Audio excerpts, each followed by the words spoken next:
ഓം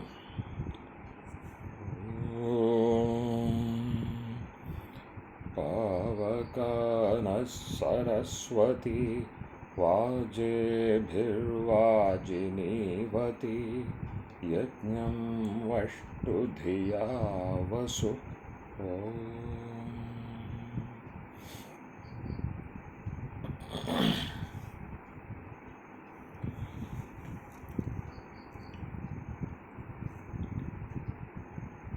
മൂന്നൻ മാഷിൻ്റെ ചോദ്യം നമ്മളുടെ ആ യാനത്രയമായിട്ട് ബന്ധപ്പെട്ടതായിരുന്നു. ദേവാസുര സംഗ്രാമമാണ് അതിൽ പ്രധാനമായിട്ട് ഊന്നിപ്പറഞ്ഞതെങ്കിലും അന്ന് കുറച്ചുകൂടെ മുന്നോട്ട് പോകുമ്പോൾ ഋഷികൾ ആർഷഗ്രന്ഥങ്ങളിൽ, വിശേഷിച്ചും ആർഷഗ്രന്ഥങ്ങളിൽ നമുക്ക് അറിയാൻ കഴിയുന്ന ഇതിഹാസം രാമായണവും മഹാഭാരതവും പകരുന്നതാണ്. ബ്രാഹ്മണ ഗ്രന്ഥങ്ങളിലുണ്ട്, പക്ഷേ അത് സാധാരണ നമ്മളുടെ വായനയ്ക്ക് വിധേയമാകാത്തതായതുകൊണ്ട് അഷ്ടവിധം ബ്രാഹ്മണം എന്ന ഗണത്തിൽ വരുമ്പോൾ അവിടെ പുരാണമുണ്ട്.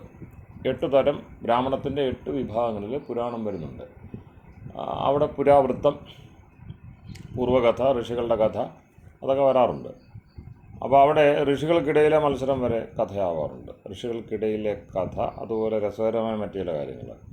പിന്നെ കവശ ഐലൂഷൻ എന്ന് പറയുന്ന അദ്ദേഹമൊന്നും ഈ ഉപനിഷത്ത് കാലത്തേക്ക് പോലും വന്നിട്ടില്ല, അപ്പോൾ അതിന് മുമ്പുള്ളയാളാണ്. വളരെ പ്രധാനപ്പെട്ട ചില ഋക്കുകളുടെ ദൃഷ്ടാവ്. അപ്പോൾ ഈ ഇദ്ദേഹത്തെ നമുക്കത് പൂർണ്ണമായിട്ട് ഇപ്പോൾ ഇന്നത്തെ അർത്ഥത്തിലാണോ അവർ പ്രയോഗിച്ചെന്ന് ഉറപ്പിക്കാനാവില്ല. പക്ഷെ എന്നാലും ഇന്നത്തെ അർത്ഥത്തിൽ പറയുമ്പോൾ, ഇന്നത്തെ ഒരു നറേറ്റീവ് വെച്ച് പറയുമ്പോൾ ജാതി പറഞ്ഞ് ആക്ഷേപിക്കുന്ന ഒരവസ്ഥയാണ്. ഈ ജാതിയിൽ താഴ്ന്ന നിനക്ക് ഈ പറയുന്ന ഋഷികുലത്തിലേക്ക് കടന്നു വരാനും പിന്നെ ഇങ്ങനെയൊക്കെ സംസാരിക്കാനുമുള്ള അവകാശമുണ്ടോ എന്നും മറ്റുമൊക്കെ നമുക്ക് തോന്നുന്ന, അല്ലെങ്കിൽ ഇന്നത്തെ നമ്മളുടെ ഒരു വാങ്ങൽ കൊണ്ടായിരിക്കാം അത് അങ്ങനെ വായിച്ചെടുക്കാനാണ് തോന്നാറുള്ളത്. ആളുകൾ അങ്ങനെ വലുതായിട്ട് ശ്രദ്ധിച്ചിട്ടില്ലെന്നുള്ളൂ. ഉണ്ടായിരുന്നെങ്കിൽ ഋഷികൾക്കിടയിൽ ഇതുണ്ടെന്ന് പറഞ്ഞവർ വന്നേനെ, പ്രചരിപ്പിച്ചേനെ. അപ്പോൾ അത്തരം കഥകൾ പിന്നെ അവിടെ ഉണ്ട്. അപ്പോൾ അദ്ദേഹം അതിന് കൃത്യമായിട്ട് വൈദികമായ, ആർഷമായ, ഈശ്വരീയമായ മറുപടി പറയുകയൊക്കെ ചെയ്യുന്ന ഒരു പിന്നെ കഥയുണ്ട്. അതുപോലെ മഹിദാസ ഐതരേയ ഋഷി, ഋഗ്വേദത്തിൻ്റെ ഭാഷ്യം, ഋഷി ഭാഷ്യമാണ് ഐതരേയം. ഐതരേയത്തിൽ ഐതരേയ ആരണ്യകമുണ്ട്, ഐതരേയ ഉപനിഷത്തുണ്ട്. എന്ന് മാത്രമല്ല പ്രജ്ഞാനം ബ്രഹ്മ എന്ന ഈ അദ്വൈത ശാങ്കരാദി സമ്പ്രദായങ്ങളിലെ മഹാവാക്യം എന്ന സ്ഥാനം നേടിയിരിക്കുന്ന മഹാവാക്യം, ഋഗ്വേദീയ മഹാവാക്യം ഐതരേയത്തിലേതാണ്. അപ്പോൾ ഇതെല്ലാം പിന്നെ നേടിയെടുത്തയാൾ, അല്ലെങ്കിൽ ഈ അസാധാരണമായ ഋഗ്വേദം എന്ന് വെച്ചാൽ 10 മണ്ഡലം, 10,000-ൽ പരം മന്ത്രങ്ങൾ. അപ്പോൾ ഇത് ഗ്രഹിക്കുക, അതിന്മേൽ ഭാഷ്യം ചെയ്യുക എന്നൊക്കെ പറഞ്ഞാൽ ഇന്നത്തെ കാലത്ത് നമുക്ക് എന്തായി പറഞ്ഞാൽ അത്യാവശ്യം ചെറുതല്ലാത്ത അഹങ്കാരത്തോടെ പറയാൻ കഴിയും. ഈ ചുരുങ്ങിയ കാലം കൊണ്ട് ഞാൻ ഏതാണ്ട് വാങ്മയം നോക്കിയിട്ടുണ്ട്, നമുക്ക് കിട്ടാവുന്നതല്ല. പക്ഷേ എനിക്ക് ഉറപ്പായിട്ട് പറയാൻ കഴിയും, അത് വിലപ്പോകില്ല ഋഗ്വേദത്തിൻ്റെ 10 മണ്ഡലത്തെ ഭാഷ്യം ചെയ്യുന്നിടത്ത്. ഒരു മന്ത്രത്തിൻ്റെ പോലും പൂർണ്ണ അധികാരത്തോടെ ഭാഷ്യം ചെയ്യുക, ആദ്യത്തെ മന്ത്രത്തെ തന്നെ, എളുപ്പമുള്ള കാര്യമല്ലത്. അപ്പോൾ ഭ്രാന്തി നിവാരണം എന്നൊരു ഗ്രന്ഥത്തിൽ, ഭ്രാന്തി നിവാരണം, നമുക്ക് ഋഷിദയാനന്ദൻ്റെ ലഘുകൃതികളേറെയുണ്ട്. സത്യത്തിൽ അത് നമുക്കിവിടെ ലഭ്യമാവുന്നില്ല, അതൊരു പോരായ്മ തന്നെയാണത്. അത് വിശേഷിച്ചും ഈ വ്യാഖ്യാപ്രക്രിയകൾ, ശാസ്ത്രത്തെ സമീപിക്കേണ്ടത് എങ്ങനെ, നമ്മുടെ വാങ്മയത്തെ ശാസ്ത്രീയമായി സമീപിക്കേണ്ടത് എങ്ങനെ, അതൊക്കെ വിവരിക്കുന്ന ഗ്രന്ഥങ്ങളാണ്. അപ്പോൾ സാധാരണ നിലയിൽ നമുക്ക് ആരെന്ത് പറഞ്ഞാലും അതിൻ്റെ കഥകളും, മഹാന്മാരെ സംബന്ധിച്ച് കഥാംശം, അതുപോലെ വിവാദാംശം, ഇതൊക്കെ ഉണ്ടെങ്കിലേ നമ്മൾ ഏറ്റെടുക്കുകയുള്ളൂ, രുചിക്കുകയുള്ളൂ, അതൊക്കെ പ്രചരിക്കുകയുള്ളൂ. അങ്ങനെ ഒരു ദുര്യോഗം എല്ലാവർക്കും ഉണ്ട്. ശങ്കരനുണ്ട്. ശങ്കരാചാര്യരെ സംബന്ധിച്ച് അദ്ദേഹത്തിൻ്റെ ജീവിതത്തിലെ ഐതിഹ്യങ്ങൾ അനവധി ഉണ്ടെങ്കിലും പ്രചരിക്കുന്നത് കിരാതൻ്റെ കഥ, പിന്നെ ചണ്ടാളൻ്റെ കഥ, അങ്ങനെയൊക്കെയുള്ള കഥകളാണ്. അപ്പോൾ ചണ്ടാളൻ വന്ന്, ശിവൻ ആവട്ടെ ആരെങ്കിലും ആവട്ടെ, ചണ്ടാള രൂപത്തിൽ വന്നിട്ട് അദ്ദേഹത്തെ പിന്നെ അദ്വൈതബോധം, യഥാർത്ഥ അദ്വൈതബോധം, ജാത്യതീതമായ അദ്വൈതബോധം ഉണർത്തി കൊടുത്തു എന്നും മറ്റുള്ള. അപ്പോൾ അത്തരം കഥകൾക്കാണ് പ്രചാരമുള്ളത്. പിന്നെ ദയാനന്ദനെ സംബന്ധിച്ചും അതിന് സത്യാർത്ഥ പ്രകാശത്തിന് കിട്ടിയ പ്രചാരം മറ്റ് ഗ്രന്ഥങ്ങൾക്കില്ല, ഋഗ്വേദ ഭാഷ്യത്തിനില്ല, യജുർവേദ ഭാഷ്യത്തിനില്ല. പിന്നെ അതൊക്കെയല്ലേ സത്യത്തിൽ ഒരാൾ അസാധാരണമായിട്ട് ചെയ്ത ഒരു പിന്നെ കർമ്മമെന്ന് പറയേണ്ടത്. അപ്പം അരവിന്ദനെ പോലെയുള്ള അപൂർവം ആളുകൾ അത് ശ്രദ്ധിച്ചു, അത് ഭാഗ്യം. ദയാനന്ദാനന്ദ ഇൻ്റർപ്രിട്ടേഷൻ ഓഫ് ദ വേദാസ്, അദ്ദേഹത്തിൻ്റെ ലഘുകൃതികളുണ്ട്. അതിനെ സംബന്ധിച്ചുള്ള അരവിന്ദൻ്റെ അഭിപ്രായങ്ങൾ അദ്ദേഹം മനോഹരമായിട്ട് എഴുതി വച്ചിട്ടുണ്ട്. ആരും ശ്രദ്ധിച്ചിട്ടില്ലെന്നല്ല, പോപ്പുലറായിട്ടില്ല. പോപ്പുലറായത് സത്യാർത്ഥപ്രകാശം. സത്യാർത്ഥപ്രകാശം ഒരു ചെറിയ കൃതിയല്ല, പക്ഷേ അതിൻ്റെ തന്നെ വിവാദാംശങ്ങളാണ് പ്രചാരത്തിലിരിക്കുന്നത്. അപ്പോൾ ഇത് വായിച്ചിട്ട് ഈ ഒരു ദൃഷ്ടിയിൽ ഋഷിദയാനന്ദനെ കാണുന്ന ആളുകളാണ് കൂടുതൽ. അതിൻ്റെ തന്നെ പലപ്പോഴും വിവർത്തനങ്ങളിലേക്കൊക്കെ വരുമ്പോൾ പാഠപ്രശ്നങ്ങളും ഒക്കെ ആയിട്ട് ഒരുപാട് പ്രശ്നങ്ങളുണ്ട്. ഇതുവരെയും സത്യാർത്ഥപ്രകാശത്തിനൊരു മികച്ച ഒരു പാഠം വന്നിട്ടില്ല. ഞാനതിൻ്റെ മൂലഗ്രന്ഥം കണ്ടിട്ടുണ്ട്. മൂലഗ്രന്ഥം ചെറുതല്ല, നമ്മളുടെ നമുക്ക് കാണിക്കാൻ മാതൃകയൊന്നുമില്ല. ഈ പഴയ നമ്മളുടെ വലിയ ഈ രജിസ്ട്രാർ കച്ചേരികളുണ്ടല്ലോ, അപ്പോൾ അവിടെയൊക്കെയുള്ള ഈ വലിയ ജേണലുകൾ നിങ്ങൾ കണ്ടിട്ടുണ്ടാവല്ലോ, ബുക്കുകളുണ്ട്, വലിയ രജിസ്റ്റർ ബുക്കുകൾ. അതൊരു 1 മീറ്ററെങ്കിലും ഒക്കെ വരുന്നതാവും. ഒരു മീറ്റർ 3/4 മീറ്ററൊക്കെ നീളം വീതിയൊക്കെ വരുന്ന വലിയ രജിസ്റ്റർ ഉണ്ടല്ലോ, തുറന്നു വെച്ച് കഴിയുമ്പോൾ. അത്തരമൊരു രജിസ്റ്റർ പോലെയുള്ളൊരു പിന്നെ വരയിട്ട ഇതിലാണ് അത് എഴുതിയിരിക്കുന്നത്. പകർത്തിയെടുത്തതായിരിക്കണം. അപ്പോൾ ഈ ആദ്യ സംസ്കരണത്തിൻ്റെ കുറേ പ്രശ്നങ്ങൾ വന്നു. രണ്ടാമത്തെ സംസ്കരണത്തിൻ്റെ പ്രശ്നങ്ങൾ അദ്ദേഹത്തിൻ്റെ മുമ്പിൽ ഈ ആദ്യത്തെ സംസ്കരണത്തിനകത്ത് വന്നിരിക്കുന്ന പ്രശ്നങ്ങളൊക്കെ ആളുകൾ തെര്യപ്പെടുത്തി. അപ്പോൾ അതിന് പിന്നെ മാറ്റങ്ങൾ, ആദ്യത്തെ സംസ്കരണത്തിന് മാറ്റം വരുത്തുന്നതോടൊപ്പം, മാറ്റങ്ങൾ നിർദ്ദേശിക്കുന്നതോടൊപ്പം ഈ രണ്ടാമത്തേതിൽ വരേണ്ട ചില കാര്യങ്ങളൊക്കെ ചേർത്ത് അദ്ദേഹം കുറിച്ചിട്ടുണ്ട്. അപ്പോൾ ഈ ആദ്യം എഴുതിയ ബുക്കിൻ്റെ കൂട്ടത്തിൽ ഈ പിന്നെ മാറ്റങ്ങളും അവിടെ ഇവിടെയൊക്കെ ഇങ്ങനെ എഴുതി വെച്ചിട്ടുണ്ട്. അപ്പം ഇതെല്ലാം ചേർത്തുകൊണ്ടുള്ളൊരു സംസ്കരണത്തിന് വേണ്ടി പലരും ശ്രമിച്ചു. ഇതിപ്പോൾ ഇരിക്കുന്നത് പരോപകാരണി സഭയുടെ പിന്നെ കേസർഗഞ്ച് എന്ന് പറയുന്ന അജ്മീറിലാണ് ഇരിക്കുന്നത്. പക്ഷേ അത് പൂർണ്ണമായിട്ടും എന്ത് ചെയ്തിട്ടില്ല, നമ്മളുടെ ഇന്നത്തെ ഈ പറയുന്ന പ്രചരിക്കുന്ന സത്യാർത്ഥപ്രകാശത്തിലേക്ക് എത്തിയിട്ടില്ല. അതിനർത്ഥം എന്ന് വെച്ചാൽ ഈ പിന്നെ ആര്യ സമാജത്തിലെ പണ്ഡിതന്മാർ കുറവായിരുന്നു? ഒരിക്കലും അല്ലല്ലോ. കൂടുതൽ പിന്നെ പഠിക്കുകയും ശാസ്ത്രം പഠിപ്പിക്കുകയും ഒക്കെ ചെയ്യുന്ന ആളുകളുടെ ഒരു 4-5 തലമുറയെങ്കിലും തുടർച്ചയായിട്ട് നിലനിന്നൊരു പ്രസ്ഥാനമാണ് പിന്നെ ആര്യ സമാജത്തിൻ്റേത്. അപ്പോൾ അദ്ദേഹം ജീവിച്ചിരുന്ന കാലത്ത് 40 ലക്ഷം ആളുകളെ നേരിട്ട് സ്വാധീനിച്ചു. ആധുനിക കാലത്ത് അതൊരു റെക്കോർഡ് തന്നെയാണ്. ആധുനിക കാലത്തെന്നല്ല, ചരിത്രത്തിൽ അങ്ങനെയൊന്നുമില്ല. നമ്മൾ ഈ പിന്നെ ഇപ്പം ഏറ്റവും കൂടുതൽ പ്രചാര സ്വഭാവം കാണിച്ച പിന്നെ ഒരു പ്രസ്ഥാനം യേശുവിൻ്റേതാണ്. യേശു ക്രിസ്തു എന്ന നിലയിലേക്ക് മാറ്റപ്പെടുകയും ഒക്കെ ചെയ്യുന്ന ആ കാലത്തിന് മുമ്പ്, യേശു ജീവിച്ചിരുന്ന കാലത്ത് അദ്ദേഹത്തിന് 12 പേരെ ഏറ്റവും മികച്ച ഏറ്റവും അടുത്ത അനുയായികളാക്കാൻ പോലും കഴിഞ്ഞിട്ടില്ല. കാരണം അവിടെ തന്നെ എന്തുണ്ടായിട്ടുണ്ട്, പിന്നെ മാറ്റിപ്പറയലും സംശയവും പിന്നെ ഒറ്റും ഒക്കെ ഉണ്ടായിട്ടുണ്ട്. അപ്പം പിന്നെ അതേസമയം ഈ ദയാനന്ദനെ പോലെ ഉള്ള ഒരാൾ, കാരണം എപ്പോഴും വിമർശനത്തിൻ്റെയും നിഷേധത്തിൻ്റെയും സ്വരമാണ് കൂടുതൽ അവിടെ കേൾക്കാനുണ്ടായിരുന്നത്. സാധകമായതില്ലെന്നല്ല, കാരണം അദ്ദേഹത്തിൻ്റെ സമീപനം സാധകമാണ്. സത്യാർത്ഥ പ്രകാശം നോക്കിയാൽ അറിയാം. 14 സമുല്ലാസങ്ങളുടെടുത്ത് 10 സമുല്ലാസവും എടുത്ത് ആദ്യം തന്നെ അതിൻ്റെ തുടക്കം മുതൽ അതിൻ്റെ ഒരു 3/4 പങ്ക് വരെയും വാസ്തവം പറയുക, സത്യത്തെ പ്രകാശിപ്പിക്കുക, നിയമങ്ങൾ പിന്നെ അറിയിക്കുക, നമ്മളുടെ സ്ഥിതികളും അവസ്ഥകളും ഒക്കെ തുറന്ന് ചർച്ച ചെയ്യുക, നമ്മളെന്ത് ചെയ്യണമെന്നുള്ളതിനെപ്പറ്റി ആലോചിക്കുക. പൂർവ്വപരമ്പര അത്തരം വിഷയങ്ങളിൽ നമുക്കിന്നും നമ്മളെ പിന്നെ ബുദ്ധിമുട്ടിക്കുന്ന ജീവിതത്തിൻ്റെ സമസ്യകളെ സംബന്ധിച്ച് ഋഷികൾ എന്തു പറഞ്ഞു, സദാചാരം എന്തായിരുന്നു, സ്മൃതികളിൽ എന്തു പറയുന്നു, മുഖ്യമായിട്ടും എല്ലാ സ്മൃതികൾക്കും ആധാരമായ മനുസ്മൃതിയിൽ എന്തു പറയുന്നു, മനുസ്മൃതിയെ ദുരുപയോഗം ചെയ്തുകൊണ്ടാണ് ആളുകൾ കൂടുതലും ഇത്തരം ഈ പിന്നെ മതപ്രചാരണ പ്രവർത്തനങ്ങൾ ദുർഘടത്തിലേക്ക് കൊണ്ടുപോകുന്നത്. വിപരീതാചരണത്തിൻ്റെ എല്ലാം പിന്നെ ബീജമായിട്ട് ഇപ്പോൾ നിലനിൽക്കുന്ന സാമൂഹ്യ വ്യവസ്ഥകളുടെ ഒക്കെ ആദ്യ ബീജം, അതിൻ്റെ കുഴപ്പങ്ങളുടെ എല്ലാം, അതിനെല്ലാം കൂടി ഇന്നിപ്പോൾ ഈ ആളുകൾക്ക് പിന്നെ എളുപ്പമാണ് ആളുകളുടെ ഈ നിർണയങ്ങൾ, എടുത്തുചാട്ടം കൂടുതലായതുകൊണ്ട് അവരെന്ത് ചെയ്യുന്നു, മൊത്തം പരമ്പരയെ ഒറ്റ ഡബിൾ ഇൻവെർട്ടർ കോമയിൽ ചുരുക്കി ചാതുർവർണ്ണ്യം. അവ എന്തൊക്കെ ഉണ്ടോ, എന്ത് സഹായം പറഞ്ഞാലും അതൊക്കെ ചാതുർവർണ്ണമായിട്ട് ബന്ധപ്പെട്ടതല്ല, എല്ലാം ചാതുർവർണ്ണത്തിൽ അധിഷ്ഠിതമല്ല എന്ന് അങ്ങനെ ഒരു ടാഗ് വേർഡ് കണ്ടെത്തി, ഒരു അംബ്രല്ല വേർഡിന് കീഴിൽ എല്ലാറ്റിനെയും കൊണ്ടുവന്നു. അപ്പോൾ അതിൻ്റെ എല്ലാം ഈ ബീജം തുടക്കക്കാരൻ എന്ന് പറയുന്നത്, സ്രോതസ് എന്ന് പറയുന്നത് മനുവാണ്.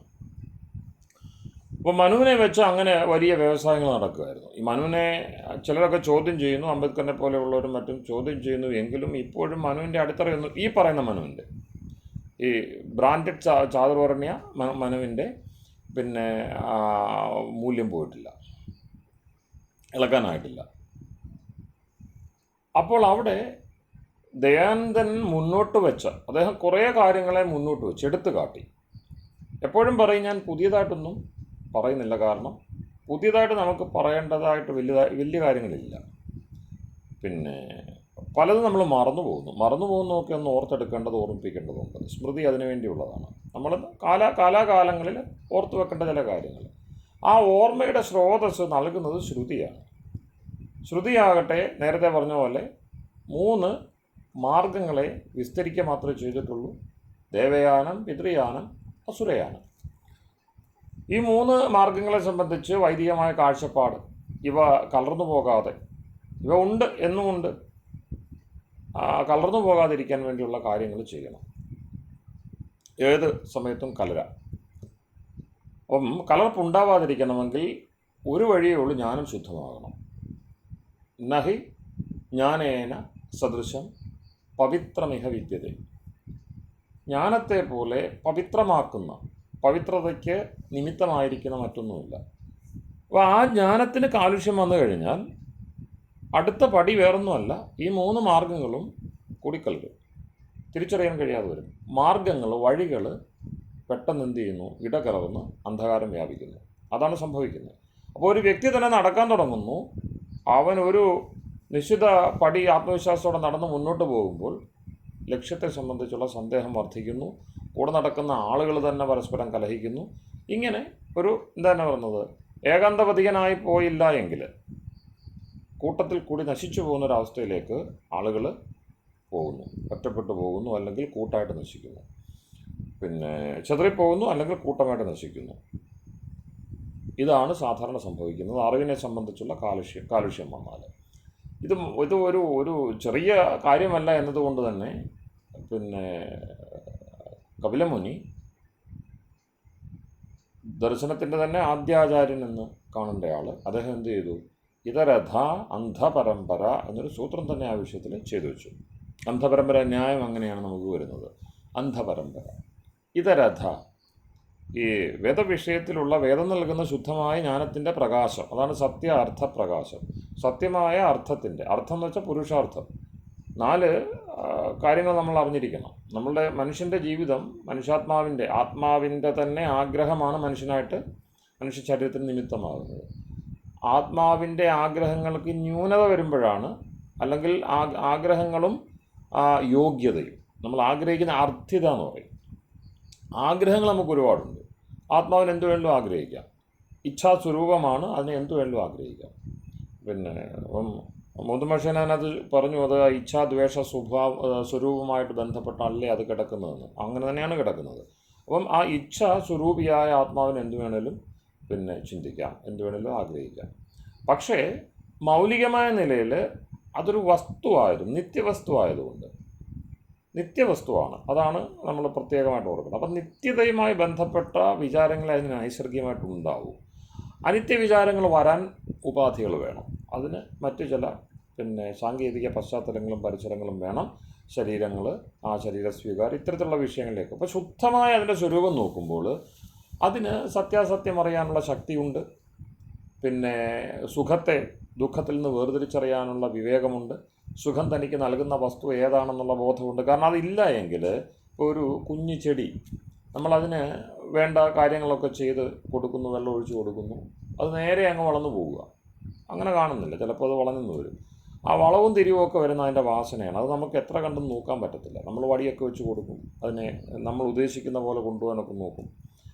എപ്പോഴും അങ്ങനെ വരണമെന്നില്ല. ചിലപ്പോഴോ നമ്മൾ ഈ വടിയൊന്നും വെച്ച് കൊടുക്കാതെ തന്നെ അപ്പുറത്ത് നിൽക്കുന്ന മറ്റൊരു ചെടി നമ്മൾ തന്നെ വിത്തിട്ട്, അല്ലെങ്കിൽ പിന്നെ മുളപ്പിച്ചെടുത്ത ഒരു ചെടി വളരെ കൃത്യമായിട്ട് നേരെ പോകുന്ന കാണാം. അത് പൂവും കായും ഒക്കെ തരുന്ന കാണാം. പിന്നെ അതേസമയം അപ്പുറത്ത് ഇതൊന്നും ഇല്ലാത്ത, നമ്മളുടെ നോട്ടമോ ശ്രദ്ധയോ ഒന്നുമില്ലാതെ, പ്രത്യേകിച്ച് നമുക്ക് ലാഭമില്ലാത്തതുകൊണ്ട് പ്രകൃതിയിൽ അവിടെ നിൽക്കുന്ന അതിനെ ആരും നമ്മൾ തിരിഞ്ഞു നോക്കുന്നില്ല. അതിനെ ചവിട്ടുകയോ കിളയ്ക്കുകയോ ഒക്കെ ചെയ്തിട്ട് നശിപ്പിച്ച് കളഞ്ഞിട്ടില്ലെങ്കിൽ നമുക്ക് ശ്രദ്ധിച്ചറിയാം, വെള്ളമുള്ളിടത്തേക്ക് അതിൻ്റെ വേര് നീങ്ങുന്നത് കാണാം, വായുവും വെളിച്ചവും ഉള്ളിടത്തേക്ക് അത് ചായുന്നത് കാണാം. അപ്പോൾ ആരും പറഞ്ഞു കൊടുത്തിട്ടല്ല, നൈസർഗികമായിട്ട് അതിന് ആ ഒരു തിരിച്ചറിവുണ്ട്. അത് ഇൻബോണെന്ന് പറയും, ജന്മസിദ്ധമാണ്, ജന്മനാ ഉണ്ട്. അപ്പോൾ ഇങ്ങനെ ജന്മനാ ഉള്ളതിനെ ഒന്ന് നിർദ്ധരിച്ച് നോക്കിക്കഴിയുമ്പോൾ സത്യാസത്യങ്ങളുടെ നിർണയത്തിനുള്ള ശക്തി, അതുപോലെ സുഖാസുഖങ്ങളുടെ നിർണയത്തിനുള്ള ശക്തി, ധർമാധർമ്മങ്ങളുടെ, കാരണം എന്താണ്, ഈ സത്യാസത്യങ്ങൾ നിൽക്കുന്നുണ്ട്. എക്കാലത്തും ഉള്ള ചില കാര്യങ്ങളുണ്ട്, എക്കാലത്തും ഇല്ലാത്ത ചില കാര്യങ്ങളുണ്ട്. എക്കാലത്തും ഉള്ള കാര്യത്തിനെ സത്യമെന്ന് പറയണം, എക്കാലത്തും ഇല്ലാത്തതിനെ അസത്യമെന്ന് പറയണം. ഇത് തന്നെയാണ് വേദാന്ത ശാസ്ത്രത്തിൽ സത്യം മിഥ്യ എന്ന വ്യവഹാരത്തിലുള്ളത്. ശങ്കരാചാര്യർ അത് ആ മിഥ്യാംശത്തെ കൂടുതൽ വിസ്തരിച്ചു എന്നേ ഉള്ളൂ. പിന്നെ വ്യാവഹാരിക സത്യമെന്ന് പറയാം, പ്രാതിഭാസിക സത്യം എന്ന് പറയാം. എന്തായാലും എക്കാലത്തേക്കും ഇല്ല. എക്കാലത്തേക്കും ഇല്ലാത്ത കാര്യങ്ങൾ ചില കുഴപ്പം നമുക്കുണ്ടാക്കുന്നുണ്ട്. അപ്പോൾ നമ്മൾ ഈ നിലകൊള്ളുന്ന നമ്മുടെ അസ്തിത്വത്തിനൊരു പ്രശ്നമുള്ളത് സത്യം അസത്യം എന്ന രണ്ട് ഒരു ഭാവതലം അതിനുണ്ട്. കുറച്ചുകൂടെ കഴിയുമ്പോൾ, കുറച്ചുകൂടെ അഗാധമായിട്ട് ചിന്തിക്കുമ്പോൾ ഭാവം അഭാവം എന്നൊരു സംഗതി വരുന്നു. ഉണ്മ ഇന്മ. ചിലതൊക്കെ ഉണ്ട്, ചിലത് ഉണ്ടോ ഇല്ലയോ എന്ന് ഉറപ്പിക്കാൻ കഴിയുന്നില്ല. ഉണ്ടെങ്കിലും അത് നമ്മുടെ മുമ്പിലെത്തുന്നില്ല. ഇനി ഉണ്ടായിട്ട് മുമ്പിലെത്താത്തതാണോ, ഇല്ലാഞ്ഞിട്ട് മുമ്പിലെത്താത്തതാണോ? ഉണ്ടായിട്ട് മുമ്പിലെത്തുന്നില്ല സൂക്ഷ്മമായതുകൊണ്ട് എന്ന് ചിന്തിച്ചുകൊണ്ടാണ് നമ്മൾ സൂക്ഷ്മവസ്തുക്കളെ, ഇവ ഈ പറഞ്ഞ പ്രകൃതി തുടങ്ങിയുള്ളവയെ, ഈശ്വരനെ, ആത്മാവിനെയൊക്കെ നമ്മൾ അംഗീകരിക്കുന്നത്. കാരണം എല്ലാം ഒന്നും നമ്മളുടെ മുമ്പിൽ എത്തണമെന്നില്ല. അപ്പോൾ പലതും ഇപ്പം അച്ഛന് അച്ഛൻ്റെ അച്ഛന് അങ്ങനെ പോകുന്ന ആ ഒരു പരമ്പര അവർ നമ്മളുടെ മുമ്പിൽ ഇല്ലെങ്കിലും ഉണ്ട് നമുക്ക് ഊഹിക്കാമല്ലോ. അവരിലൊരു 2-3 തലമുറ നമ്മൾ കാണാനിടയുള്ളൂ. ഇനി വരാൻ പോകുന്നവർ തലമുറകളുണ്ട് എന്ന് കരുതി തന്നെയാണ് നമ്മൾ കാര്യങ്ങൾ ചെയ്യുന്നത്. അവർ നമ്മളുടെ മുമ്പിൽ ഇപ്പോൾ ഇല്ല, വരാൻ പോകുന്നവരാ. വേണമെങ്കിൽ നമുക്ക് നിഷേധിക്കാം, പക്ഷെ അങ്ങനെ കഴിയില്ല. കാരണം ഊഹം അതിനെ സ്ഥിരപ്പെടുത്തുന്നുണ്ട്. അപ്പോൾ കുറേ കഴിഞ്ഞു പോയ തലമുറ, ഇനി വരാൻ പോകുന്ന തലമുറ, ഇതൊക്കെ എന്താണ്, പ്രത്യക്ഷമല്ല, പക്ഷെ ഊഹസാധ്യമാണ്. അപ്പോൾ ഉണ്ടെന്നുള്ള ബോധ്യത്തിലാണ് നമ്മളവിടെ മുന്നോട്ട് പോകുന്നത്. എന്നതുപോലെ ഈശ്വരനുണ്ട്, ജീവനുണ്ട്. ഇത്തരം ബോധ്യം നമ്മൾ എന്ത് ചെയ്യുന്നു, പുലർത്തുന്നു. വിശ്വാസികളെന്ന് പറയുന്ന ഒരു ആഗണത്തിൽ വരുന്നവരാണ്. ഇങ്ങനെയുള്ള വസ്തുക്കളെ വിശ്വസിക്കേണ്ട എന്ന് കരുതുന്നവരും ഉണ്ടല്ലോ, നിരീശ്വരവാദികളായിട്ടുള്ളവരുണ്ട്. അപ്പോൾ അവിടെ അവർ പ്രമാണവും മറ്റും ചിന്തിക്കുന്നു. ഞാൻ പറഞ്ഞു വന്നത്, ഇങ്ങനെ എക്കാലത്തേക്കും പ്രമാണമാക്കാവുന്ന കാര്യങ്ങൾ നമുക്ക് വളരെ കുറച്ചേ ഉള്ളൂ. അതായത് നമുക്ക് ഉത്തമ ബോധ്യമുള്ള, എല്ലാവർക്കും ഉത്തമ ബോധ്യമുള്ള കാര്യങ്ങൾ, നിത്യമായി നിലനിൽക്കുന്നതിൽ തന്നെ നമുക്ക് സത്യമായിട്ട് ഗ്രഹിക്കാൻ കഴിയുന്നത്, അനുപലബ്ധി എന്ന് പറഞ്ഞൊരു വിഷയമുണ്ട്. അതാണല്ലോ പറഞ്ഞു വന്നത്. ഭാവം അഭാവം. ഭാവം എന്ന് പറഞ്ഞാൽ ഉള്ളത്, അഭാവം എന്ന് പറഞ്ഞാൽ ഇല്ലാത്തത്. അപ്പോൾ ഇല്ലാത്തത് ഒട്ടുമേ ഉണ്ടാവില്ല, ഉള്ളത് ഇല്ലാതാവുകയുമില്ല. നാസുതോ വിദ്യതേ ഭാവ എന്ന് ഗീത പറയുന്ന അഭാവം, അല്ലെങ്കിൽ ആധുനിക സയൻസിൻ്റെ ഭാഷ പറയുമ്പോൾ law of conservation of energy, law of conservation of matter. ഉള്ളത് ഇല്ലാതാവുകയില്ല, ഇല്ലാത്തത് ഉണ്ടാവുകയുമില്ല. പക്ഷേ ഇല്ലാത്തത് ഉണ്ടാവുമെന്ന് പറയുന്ന ചില സിദ്ധാന്തങ്ങളുണ്ട്, സ്റ്റഡി സ്റ്റേറ്റ് തിയറിയൊക്കെ ഉണ്ട്, അങ്ങനെ ഇല്ലാത്തത് ഉണ്ടാകുന്നുണ്ട്. അപ്പോൾ സാഖ്യം പറയും അതില്ലാത്തതല്ല, മറിച്ച് അത് അനുദ്ഭൂതമായിരുന്നു, മറഞ്ഞിരിക്കുകയായിരുന്നു, മറഞ്ഞിരുന്ന സംഗതി ഇപ്പം വെളിപ്പെട്ടു. അപ്പോൾ എന്തായാലും ഈശ്വരൻ മറഞ്ഞിരിക്കുന്നു, യോഗിക്ക് വെളിപ്പെടുന്നു. നമുക്ക് മറഞ്ഞിരിക്കുന്നു, യോഗിക്ക് വെളിപ്പെടുന്നു. ഈ ഒരു സാധ്യത മാനിച്ചുകൊണ്ടാണ് വിശ്വാസ സമൂഹം പ്രവർത്തിക്കുന്നത്.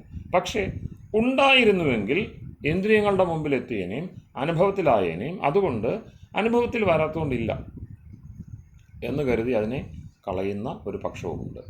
അപ്പം മനസ്സിലാക്കേണ്ടത്, സത്യമുണ്ട്, എക്കാലത്തേക്കുമുള്ളത്. അസത്യമല്ലെങ്കിൽ മിഥ്യയുണ്ട്, ചില കാലത്തേക്ക് മാത്രം നിൽക്കുന്നത്, എല്ലാവർക്കും ഒരുപോലെ എക്കാലവും അറിയാൻ കഴിയാത്തത്, അനുഭവിക്കാൻ കഴിയാത്തത്. ഒപ്പം ഉണ്ടെങ്കിലും അനുഭവദശയിലേക്ക് വരാത്തത്. ഇങ്ങനെയുള്ള ഈ വ്യത്യാസങ്ങളിരിക്കെ അടുത്ത പ്രശ്നം എന്താണ്? ഇതുമായി ബന്ധപ്പെട്ട് നമ്മൾ ചെയ്തു കൂട്ടുന്ന കാര്യങ്ങൾക്ക് 2 പക്ഷം വരുന്നു. സുഖദുഃഖങ്ങളായിട്ടാണ് നമ്മൾ അനുഭവിക്കുന്നതെങ്കിലും അത് അങ്ങനെ നിൽക്കുന്നില്ല. കാരണം നിത്യവസ്തുവാണ്, തുടരെ ചെയ്തുകൊണ്ടിരിക്കുകയാണ്. തുടരെ ചെയ്യുന്ന കാര്യങ്ങളെ സംബന്ധിച്ച് ഇപ്പോൾ ചെയ്യുന്ന കാര്യത്തിന് ഇപ്പോൾ തന്നെ ഫലമെന്ന് നിയമമില്ല. നേരത്തെ പറഞ്ഞ ചെടിയുടെ ഉദാഹരണം എടുത്താൽ ആ ചെടിക്ക് വെള്ളം നമ്മൾ ഒഴിച്ചു കൊടുക്കുന്നു, വളമിട്ട് കൊടുക്കുന്നു, അതിന് വേണ്ട വ്യവസ്ഥ ചെയ്യുന്നു, അതിനെ ഇതര പ്രാണികളും ജീവജാലങ്ങളും ശല്യപ്പെടുത്താതിരിക്കാൻ വേണ്ടി വേലി കെട്ടുന്നു, മുള്ളു വെക്കുന്നു, ഇങ്ങനെ പല കാര്യങ്ങൾ പരിചരണങ്ങളൊക്കെ ചെയ്ത് അതിനെ നിലനിർത്തുന്നു. ഇതെല്ലാം ചെയ്താലും അതിന് നൽകാൻ കഴിയുന്നൊരു ഫലദശയുണ്ട്. വളരെ വലുതാകുക, തണൽ നൽകുക, പൂക്കൾ നൽകുക, കായ്കൾ നൽകുക, പഴങ്ങൾ നൽകുക, വീണ്ടും വീണ്ടും അതുപോലത്തെ സസ്യസമൃദ്ധിക്ക് തലമുറയെ നിർമ്മിക്കുന്നതിന് കാരണമാകുക, ഒരു അമ്മമാവാകുക, മുത്തശ്ശിമാവാകുക, ഇങ്ങനെയൊക്കെയുള്ള ഭാവാന്തരങ്ങൾ ഇതെല്ലാം അപ്പോൾ തന്നെ ഉണ്ടാകുമോ? ഉണ്ടാവണമെന്നില്ല, എന്നല്ല ഉണ്ടാവില്ല. ഞാനാണ് നട്ടതെങ്കിൽ എനിക്ക് ഈ അവസ്ഥകളെല്ലാം ആ ചെടിയെ സംബന്ധിച്ച് കാണാൻ കഴിയണമെന്നില്ല. അത് വേറെ ആരെങ്കിലുമൊക്കെ ആയിരിക്കും കാണുകയും അനുഭവിക്കുകയൊക്കെ ചെയ്യുന്നത്. അപ്പോൾ ഉടനടി ഫലിക്കുക എന്നത് സാധ്യമല്ല. പക്ഷേ ഫലിക്കുമെന്നതിന് തർക്കമൊന്നുമില്ല. കാരണം അത് ഞാനല്ലെങ്കിൽ ആരെങ്കിലും കാണും എന്നതുകൊണ്ടാണ്, അത് അനുഭവിക്കാൻ ഉണ്ടാകും എന്നതുകൊണ്ടാണ് ഞാൻ എൻ്റെ അന്തിമചരണത്തിലും എനിക്ക് ഉറപ്പുണ്ട് ഞാൻ അധികാലം ജീവിക്കില്ല എന്ന് ഉറപ്പുണ്ടെങ്കിലും ഞാൻ എന്ത് ചെയ്യുന്നു? മാവ് വെക്കുന്നു, അത്തരം കർമ്മങ്ങൾ ചെയ്യുന്നു. ഉദാഹരണം പറയുന്നേ ഉള്ളൂ, കർമ്മങ്ങൾ ചെയ്തുകൊണ്ടേയിരിക്കുന്നു. അപ്പോൾ അതിനർത്ഥം എന്താണ്? നിത്യവസ്തുവിനെ അങ്ങനെ ചെയ്യാൻ പറ്റുള്ളൂ. നിത്യവസ്തുവിനാണ് ഉത്കണ്ഠാകുലമല്ലാതെ കാര്യങ്ങൾ ചെയ്യാൻ കഴിയുന്നത്.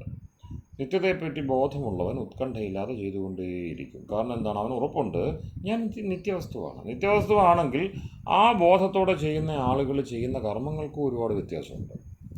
നിത്യതയുടെ ബോധത്തിൽ നിന്ന് നമ്മൾ കർമ്മങ്ങൾ ചെയ്യുമ്പോൾ ഭയപ്പെട്ടിട്ടല്ല കർമ്മങ്ങൾ ചെയ്യുന്നത്. ഭയം നമ്മളെ ബാധിക്കില്ല. അപ്പോൾ എത്ര കണ്ടൊരു വ്യക്തി, ഇത് പറയുമ്പോൾ അഭിനിവേശാദി ദുരിതങ്ങൾ നമുക്കുണ്ട്. കാരണം ഈ ശരീരത്തിൽ വന്ന് പെട്ടിരിക്കുന്നു എന്നതുകൊണ്ട് ആ ശരീരമുണ്ടാക്കുന്ന ബാധ്യതകൾ, ഇപ്പം ആയുഷോ നിത്യത്വാത് ആയുഷോ അനിത്യത്വാത്, ഇങ്ങനെ രണ്ട് പ്രമാണങ്ങൾ കാമസൂത്രത്തിൽ പോലും കാണാം. ആയുസ് നിത്യം എന്നൊരു പക്ഷമുണ്ട്, ആയുസ് അനിത്യം എന്നൊരു പക്ഷമുണ്ട്. ആയുസ് നിത്യം എന്ന പക്ഷമാണ് എങ്കിൽ നിങ്ങൾ എന്ത് ചെയ്യണം? ധർമ്മം, അർത്ഥം, കാമം, മോക്ഷം ഇവയ്ക്ക് ക്രമമായിട്ട് 25 വർഷം കൽപ്പിച്ച് 100 വർഷത്തെ കൃത്യമാക്കി ഉപയോഗിക്കാം. 100 വർഷം കിട്ടും. ആയുസ് നിത്യമാണ്. കാരണം എന്താണ്? ശതായുറായി പുരുഷ 120 ബോണസാണ്. 100 വർഷം എന്തായാലും കിട്ടും. ബാക്കി അരിഷ്ടതകൾക്ക് വേണ്ടി 20 വർഷം കളഞ്ഞു. അപ്പോൾ പ്രവർത്തിക്കാനുള്ള 20 വർഷം 100 വർഷം കിട്ടുക എന്തൊരു വലിയ ദാനമാണത്, എന്തൊരു വലിയ വരമാണത്. അപ്പോൾ അതിൽ 25 വർഷം അർത്ഥത്തിന് വേണ്ടി, 25 വർഷം കാമത്തിന് വേണ്ടി, 25 വർഷം ധർമ്മത്തിന് വേണ്ടി. സ്ഥവിരേ ധർമ്മം മോക്ഷം എന്നാണ്. ആ ആദ്യത്തെ 25 വർഷം അർത്ഥത്തിന് വേണ്ടി, അടുത്ത 25 വർഷം 50 വരെയുള്ളത് കാമത്തിന് വേണ്ടി, 50 മുതൽ 75 വരെയുള്ളത് ധർമ്മത്തെ വർദ്ധിപ്പിക്കുവാൻ വേണ്ടി, നമുക്കാവട്ടെ നമ്മളുടെ കൂടെയുള്ളവർക്കാവട്ടെ. സ്ഥവിരേ ധർമ്മം മോക്ഷം. ഇത് ഞാൻ കാമശാസ്ത്ര നിയമം കൂടിയാണ് പറയുന്നത്. ഉറപ്പ് വന്നാലേ ധർമ്മത്തെ അനുശീലിച്ചിട്ട് കാര്യമുള്ളൂ. ഇനി ധർമ്മമൊന്നും എനിക്ക് വേണ്ട, എനിക്ക് മോക്ഷം തന്നെ മതി എന്നുള്ള ആൾക്കാണ് 50 വർഷവും മോക്ഷത്തിന് വേണ്ടി പ്രവർത്തിക്കാൻ, ജീവൻ മുക്തനായിട്ട് അനേക കാര്യങ്ങൾ ചെയ്യാൻ കഴിയും. 50 വർഷം കഴിയുമ്പോഴാണ് ഈ പറയുന്ന ആയുസ് നിത്യമെന്ന പക്ഷം അനുഭവമുള്ള ആളുകൾക്ക് ഏറ്റവും കൂടുതൽ ശക്തമായിട്ട് പ്രവർത്തിക്കാനാകുക. 50 വർഷം വരെയൊക്കെ അവർക്കും അരിഷ്ടതകളാണ്. കാരണം അവർക്ക് ചെയ്യേണ്ട കാര്യങ്ങൾ, സാധാരണക്കാരൻ്റെ ഇപ്പോൾ ഒരു ചെറിയ ജോലിയും മറ്റും ചെയ്ത് ജീവിക്കാൻ ഉദ്ദേശിക്കുന്നവർക്ക് ചെറിയ വിദ്യാഭ്യാസം മതി. അതേസമയം മോക്ഷവും മറ്റും നേടുവാൻ ആഗ്രഹിക്കുന്ന ആൾക്ക് വലിയ വിദ്യാഭ്യാസവും വലിയ പ്രവൃത്തി പരിചയവും വലിയ ജീവിതാനുഭവവും അതിൻ്റെ സഞ്ചയവും ഒക്കെ ഉണ്ടാവണം. സാധനാബലം ഉണ്ടാവണം. ശ്രീരാമകൃഷ്ണദേവനെ പോലെയുള്ളവർ പറയും ഈ അവതാരവും സിദ്ധപുരുഷനും തമ്മിലുള്ള വ്യത്യാസം ചോദിക്കുന്നിടത്താണ്. അവതാരം എന്താണ്? കഴിഞ്ഞ ജന്മത്തിലെ പരിഭാവം കൊണ്ട് വരുന്നു. അപ്പോൾ അവരെ അങ്ങനെ ചെയ്തു പോകും. അതെല്ലാത്തിലും ഉണ്ട്. നല്ല പാട്ടുകാരായിട്ട് അവതരിക്കുന്നവരുണ്ട്. അവർ സാധാരണ മനുഷ്യർ പഠിക്കുന്നതിൻ്റെ എന്താ പറയുന്നത്, അതൊന്ന് തൊട്ട് കൊടുത്താൽ മതി. ആരെങ്കിലും ഒന്ന് തൊട്ടുണർത്തി കഴിഞ്ഞാൽ ഒരു 8 വയസ്സ് തൊട്ട് പാടുന്നത് കാണാം. പാടുക എന്ന് വെച്ചാൽ മാസ്റ്റർ കച്ചേരികൾ നടത്തുന്നതാണ്. അതെല്ലായിടത്തും ഉണ്ട്. നമുക്കെല്ലാം നമ്മളൊന്ന് ശ്രദ്ധിച്ചാൽ മതി. എല്ലാ കലകളിലും എല്ലാ വിദ്യകളിലും ഇങ്ങനെ പൂർവ്വജന്മ സുഹൃത്തുക്കൾ വന്ന് ജനിക്കാറുണ്ട്. അവരെ ആധ്യാത്മിക രംഗത്തിലേക്ക് വരുമ്പോൾ വലിയ ധാർമ്മിക കൃത്യങ്ങൾ സാധാരണക്കാർക്ക് ചെയ്യാൻ കഴിയാത്ത അർത്ഥകാമങ്ങളെ സംബന്ധിച്ചുള്ള അതൊക്കെ നമുക്കൊരു കൗതുകവും ആശ്ചര്യമൊക്കെ ഉണ്ടാകത്തുള്ളൂ. ഒരു വീരഭാവമൊന്നും ഉണ്ടാക്കത്തില്ല. അതുണ്ടാക്കുന്നത് ഈ പറയുന്ന ധർമ്മത്തെ സംബന്ധിച്ചുള്ള അദ്ഭുത കർമ്മങ്ങൾ ചെയ്യുന്നവർ, മോക്ഷത്തിൽ പ്രവർത്തിക്കുന്നവർ, അവരെയാണ് നമ്മൾ വീരപുരുഷന്മാരായിട്ട് മഹാത്മാക്കളായിട്ട് കാണുന്നത്. അവരെ നമ്മൾ അവതാരങ്ങളായിട്ട് ഗണിക്കുന്നു. ഈ ബാക്കിയുള്ളിടത്തും എല്ലാം ഈ അവതാരത്വം ഇല്ലാതില്ല. അവതാരത്വം ഉണ്ട്. ഇപ്പം നല്ല അസാധാരണമായിട്ട് വളരെ ചെറുപ്പത്തിൽ തന്നെ പാടുന്നയാൾ, എഴുതുന്നയാൾ, ഇവരൊക്കെയും ആരോ പിന്നെ ഒന്ന് ഓഫ് ചെയ്യണേ അത് ഓഡിയോ. പിന്നെ അപ്പോൾ അവർ എന്ത് ചെയ്യുന്നുണ്ട്, പിന്നെ അസാധാരണത്വം കാണിക്കുന്നുണ്ട്. പക്ഷെ നമ്മൾ എന്ത് ചെയ്യാറില്ല, അത് അർത്ഥകാമങ്ങളായതുകൊണ്ട്, ഈ അർത്ഥകാമങ്ങൾക്ക് മൈലേജ് ഇല്ലാത്തതുകൊണ്ട്, ഒരു ജന്മത്തിൽ കിടന്നുള്ള ഒരു ജന്മം അല്ല 2-3 ജന്മം, അതിലൊക്കെയോ അതിന് പിന്നെ എന്തുണ്ട്, സഞ്ചാര ബലമുള്ളൂ, ആക്കമുള്ളൂ, മൊമെൻറ്റമുള്ളൂ. അപ്പോൾ അതുകൊണ്ട് നമ്മൾ അതിനെ അത്രയും വാല്യൂ കൊടുക്കുന്നുള്ളൂ. പിന്നെ നമ്മളെന്ന് വെച്ചാൽ നിത്യതയെപ്പറ്റി ബോധമുള്ളവർ. ഇപ്പോൾ ഇതൊന്ന് ഓർത്ത് വെച്ചുകൊള്ളണം. നിത്യതയെപ്പറ്റി ബോധമുള്ളവർ അർത്ഥകാമങ്ങളുടെ എത്ര വലിയ വ്യാപാരത്തിനും എത്ര വലിയ വിപുലനത്തിനും വ്യാപനത്തിനുമൊക്കെ കുറച്ച് മാർക്കേ എടുത്തുള്ളൂ. ധർമ്മ മോക്ഷങ്ങളെ സംബന്ധിച്ച് പ്രവർത്തിക്കുന്ന ആളുകളെ, ആ രംഗത്ത് പ്രവർത്തിക്കുന്ന ആളുകളെ നമ്മൾ ആശ്ചര്യത്തോടെ നോക്കിക്കാണുകയും അവരെ നമ്മൾ ആദരിക്കുകയും, പിന്നെ മുണ്ടകോപനിഷത്തിൽ കടന്ന ഒരു ഭാഗമുണ്ട്. എനിക്കാദ്യം ആശ്ചര്യം ഉണ്ടായിട്ടുണ്ട്. കാരണം നമ്മൾ ഏവ ഉപാസ്യ, ഈശ്വരനെ മാത്രമാണ് ഉപാസിക്കേണ്ടത്. നമുക്ക് വേണ്ടത് നൽകുന്ന കൽപ്പവൃക്ഷം ഈശ്വരനാണ്. അപ്പോൾ പിന്നെ കൽപ്പവൃക്ഷം എന്ന നിലയിൽ എന്ത് ചോദിച്ചാലും കിട്ടും. പിന്നെ വേറെ നമ്മളെന്തിനാണ് ആളുകളുടെ അടുത്ത് പോകുന്നത്? ഈ ആൾ ദൈവങ്ങൾ എന്നൊക്കെ പറയുന്ന ആ ഗണത്തിലുള്ളവരെ വെറുതെ എന്തിനാണ് അവരെയൊക്കെ പ്രോത്സാഹിപ്പിക്കുന്ന? ആവശ്യമില്ലാത്ത സമ്പ്രദായങ്ങളെ, പിന്നെ ഇഷ്ടംപോലെ കുളമുണ്ട് നമുക്ക്, വീണ്ടും വീണ്ടും കുളത്തിനുള്ളിൽ കുളം കുഴിക്കണോ? സമ്പ്രദായങ്ങൾ. ഇപ്പോൾ സനാതനധർമ്മം എന്ന് പറയുന്ന ധാര ഈശ്വരൻ എന്ന് പ്രവചിക്കുന്നു, അതിലൂടെ പോയാൽ പോരെ എന്നൊക്കെയുള്ള ചിന്ത പിന്നെ ദയാനന്ദനോടും അതുപോലത്തെ ഋഷിഗണങ്ങളോടും ചേരുമ്പോൾ നമുക്ക് സ്വാഭാവികമായിട്ടും ഉണ്ടാവും. അപ്പോൾ ഈ ആവശ്യമില്ലാത്ത തീർത്ഥങ്ങൾ, അതുപോലെ ക്ഷേത്രങ്ങൾ, ഇതൊക്കെ വെറും എന്താ അങ്ങനെ കാണുന്ന ഒരു മനോഭാവം നമുക്കുണ്ടായി വരും. അത് ആഴത്തിൽ പോകുന്ന ആർക്കും ഉണ്ടാവുന്നതാണ്. പിന്നെ അവിടെയാണ് ആത്മജ്ഞം ഹി അർച്ചയേത് ഭൂതികാമ. അത്രയും ചർച്ച ചെയ്യപ്പെട്ടിട്ടുള്ളൊരു കാര്യമല്ല എന്ന് തോന്നുന്നു. പക്ഷെ എന്നെ ആശ്ചര്യപ്പെടുത്തിയ ഒരു വാക്യമാണ് മുണ്ടകോപനിഷത്തിൽ വരുന്നത്. ആത്മജ്ഞം ഹി അർച്ചയേത് ഭൂതികാമ. ഭൂതി ഐശ്വര്യം, വിഭൂതി. അതിൽ കാമമുള്ളയാൾ, സിദ്ധ്യാദികളിൽ കാമമുള്ളയാൾ ആത്മജ്ഞാനിയെ അർച്ചിച്ചോളണം എന്ന് പറയുന്നുണ്ട്. അപ്പോൾ ഈ ശാസ്ത്രം, ഈശ്വരൻ എന്ന് പറയുന്ന നിത്യധാരയ്ക്കിടയിൽ ഒരു അനിത്യധാര വേണം. നമ്മളുടെ അനിത്യതയെ നീക്കി നിത്യതയിലേക്ക് നമ്മളെ നയിക്കുന്നതിന് വേണ്ടി എന്ന് മനസ്സിലാക്കാം. ഈ പറയുന്ന ആത്മജ്ഞാനിയെ നമസ്കരിക്കുക, അയാളെ ആദരിക്കുക, ഇതൊക്കെ നമ്മളുടെ ഒരു ശീലമാക്കുന്ന പരമ്പര. അപ്പോൾ ഉപനിഷത്ത് അതിനെ അംഗീകരിക്കുന്നുണ്ട്. ഉപനിഷത്ത് എപ്പോഴും ആദിവാദമാണ് പറയുക. പക്ഷേ നിത്യത്തെ സംബന്ധിച്ചാണ് ഉപനിഷത്തിന് സംസാരിക്കാനുള്ളത്. ഇതേ ഉപനിഷത്ത് തന്നെ പറഞ്ഞെന്ന് വരാം. പിന്നെ ഛാന്തോക്യത്തിലാണെന്നാണ് എൻ്റെ ഓർമ്മ. അവിടെ ഇതേപോലെ ഈ നിത്യതയെ സംബന്ധിച്ചുള്ള ചർച്ച വരുന്നിടത്ത് അച്ഛൻ, അമ്മ, ഗുരു, ഇവരൊക്കെ നമ്മളെന്താണ്, പിന്നെ മാതാപിതാ, ഗുരു, ദൈവം എന്ന് പറയുന്നിടത്ത് അവർക്ക് ദിവ്യത കൽപ്പിക്കുന്നവരെ നമ്മൾ ഈശ്വരീയമായിട്ട് കാണുന്നു. ഈശ്വര തുല്യമായിട്ട് കാണുന്നില്ല എങ്കിലും ഈശ്വരീയമായിട്ട് കാണുന്നു. അപ്പോൾ അങ്ങനെ വരുമ്പോൾ പിന്നെ ആത്മാവെന്ന നിലയിൽ ഈ പറയുന്ന മൂവരും എൻ്റെ അതേ പ്രായമുള്ളവരല്ലേ. അപ്പോൾ നമ്മളിപ്പം പല പ്രായമുള്ളവരിരിക്കുമ്പോൾ നമ്മൾ അങ്ങോട്ടും ഇങ്ങോട്ടും ബഹുമാനിക്കാൻ വേണ്ടി പല എപ്പിതെറ്റുകൾ ഉപയോഗിക്കുന്നു. നമ്മൾ പല ഉപചാര വാക്യങ്ങൾ ഉപയോഗിക്കുന്നു. ചേട്ട, ഗുരു, ആചാര്യ, സർ, മാഷ്, ഇങ്ങനെയുള്ള വ്യവഹാരങ്ങൾ നമ്മൾ പുലർത്തുന്നു. പിന്നെ ഇതൊക്കെ ഇരിക്കുക. ഇതിൻ്റെ ഒരു ആഭ്യന്തര പിന്നെ രഹസ്യം എന്താണ്?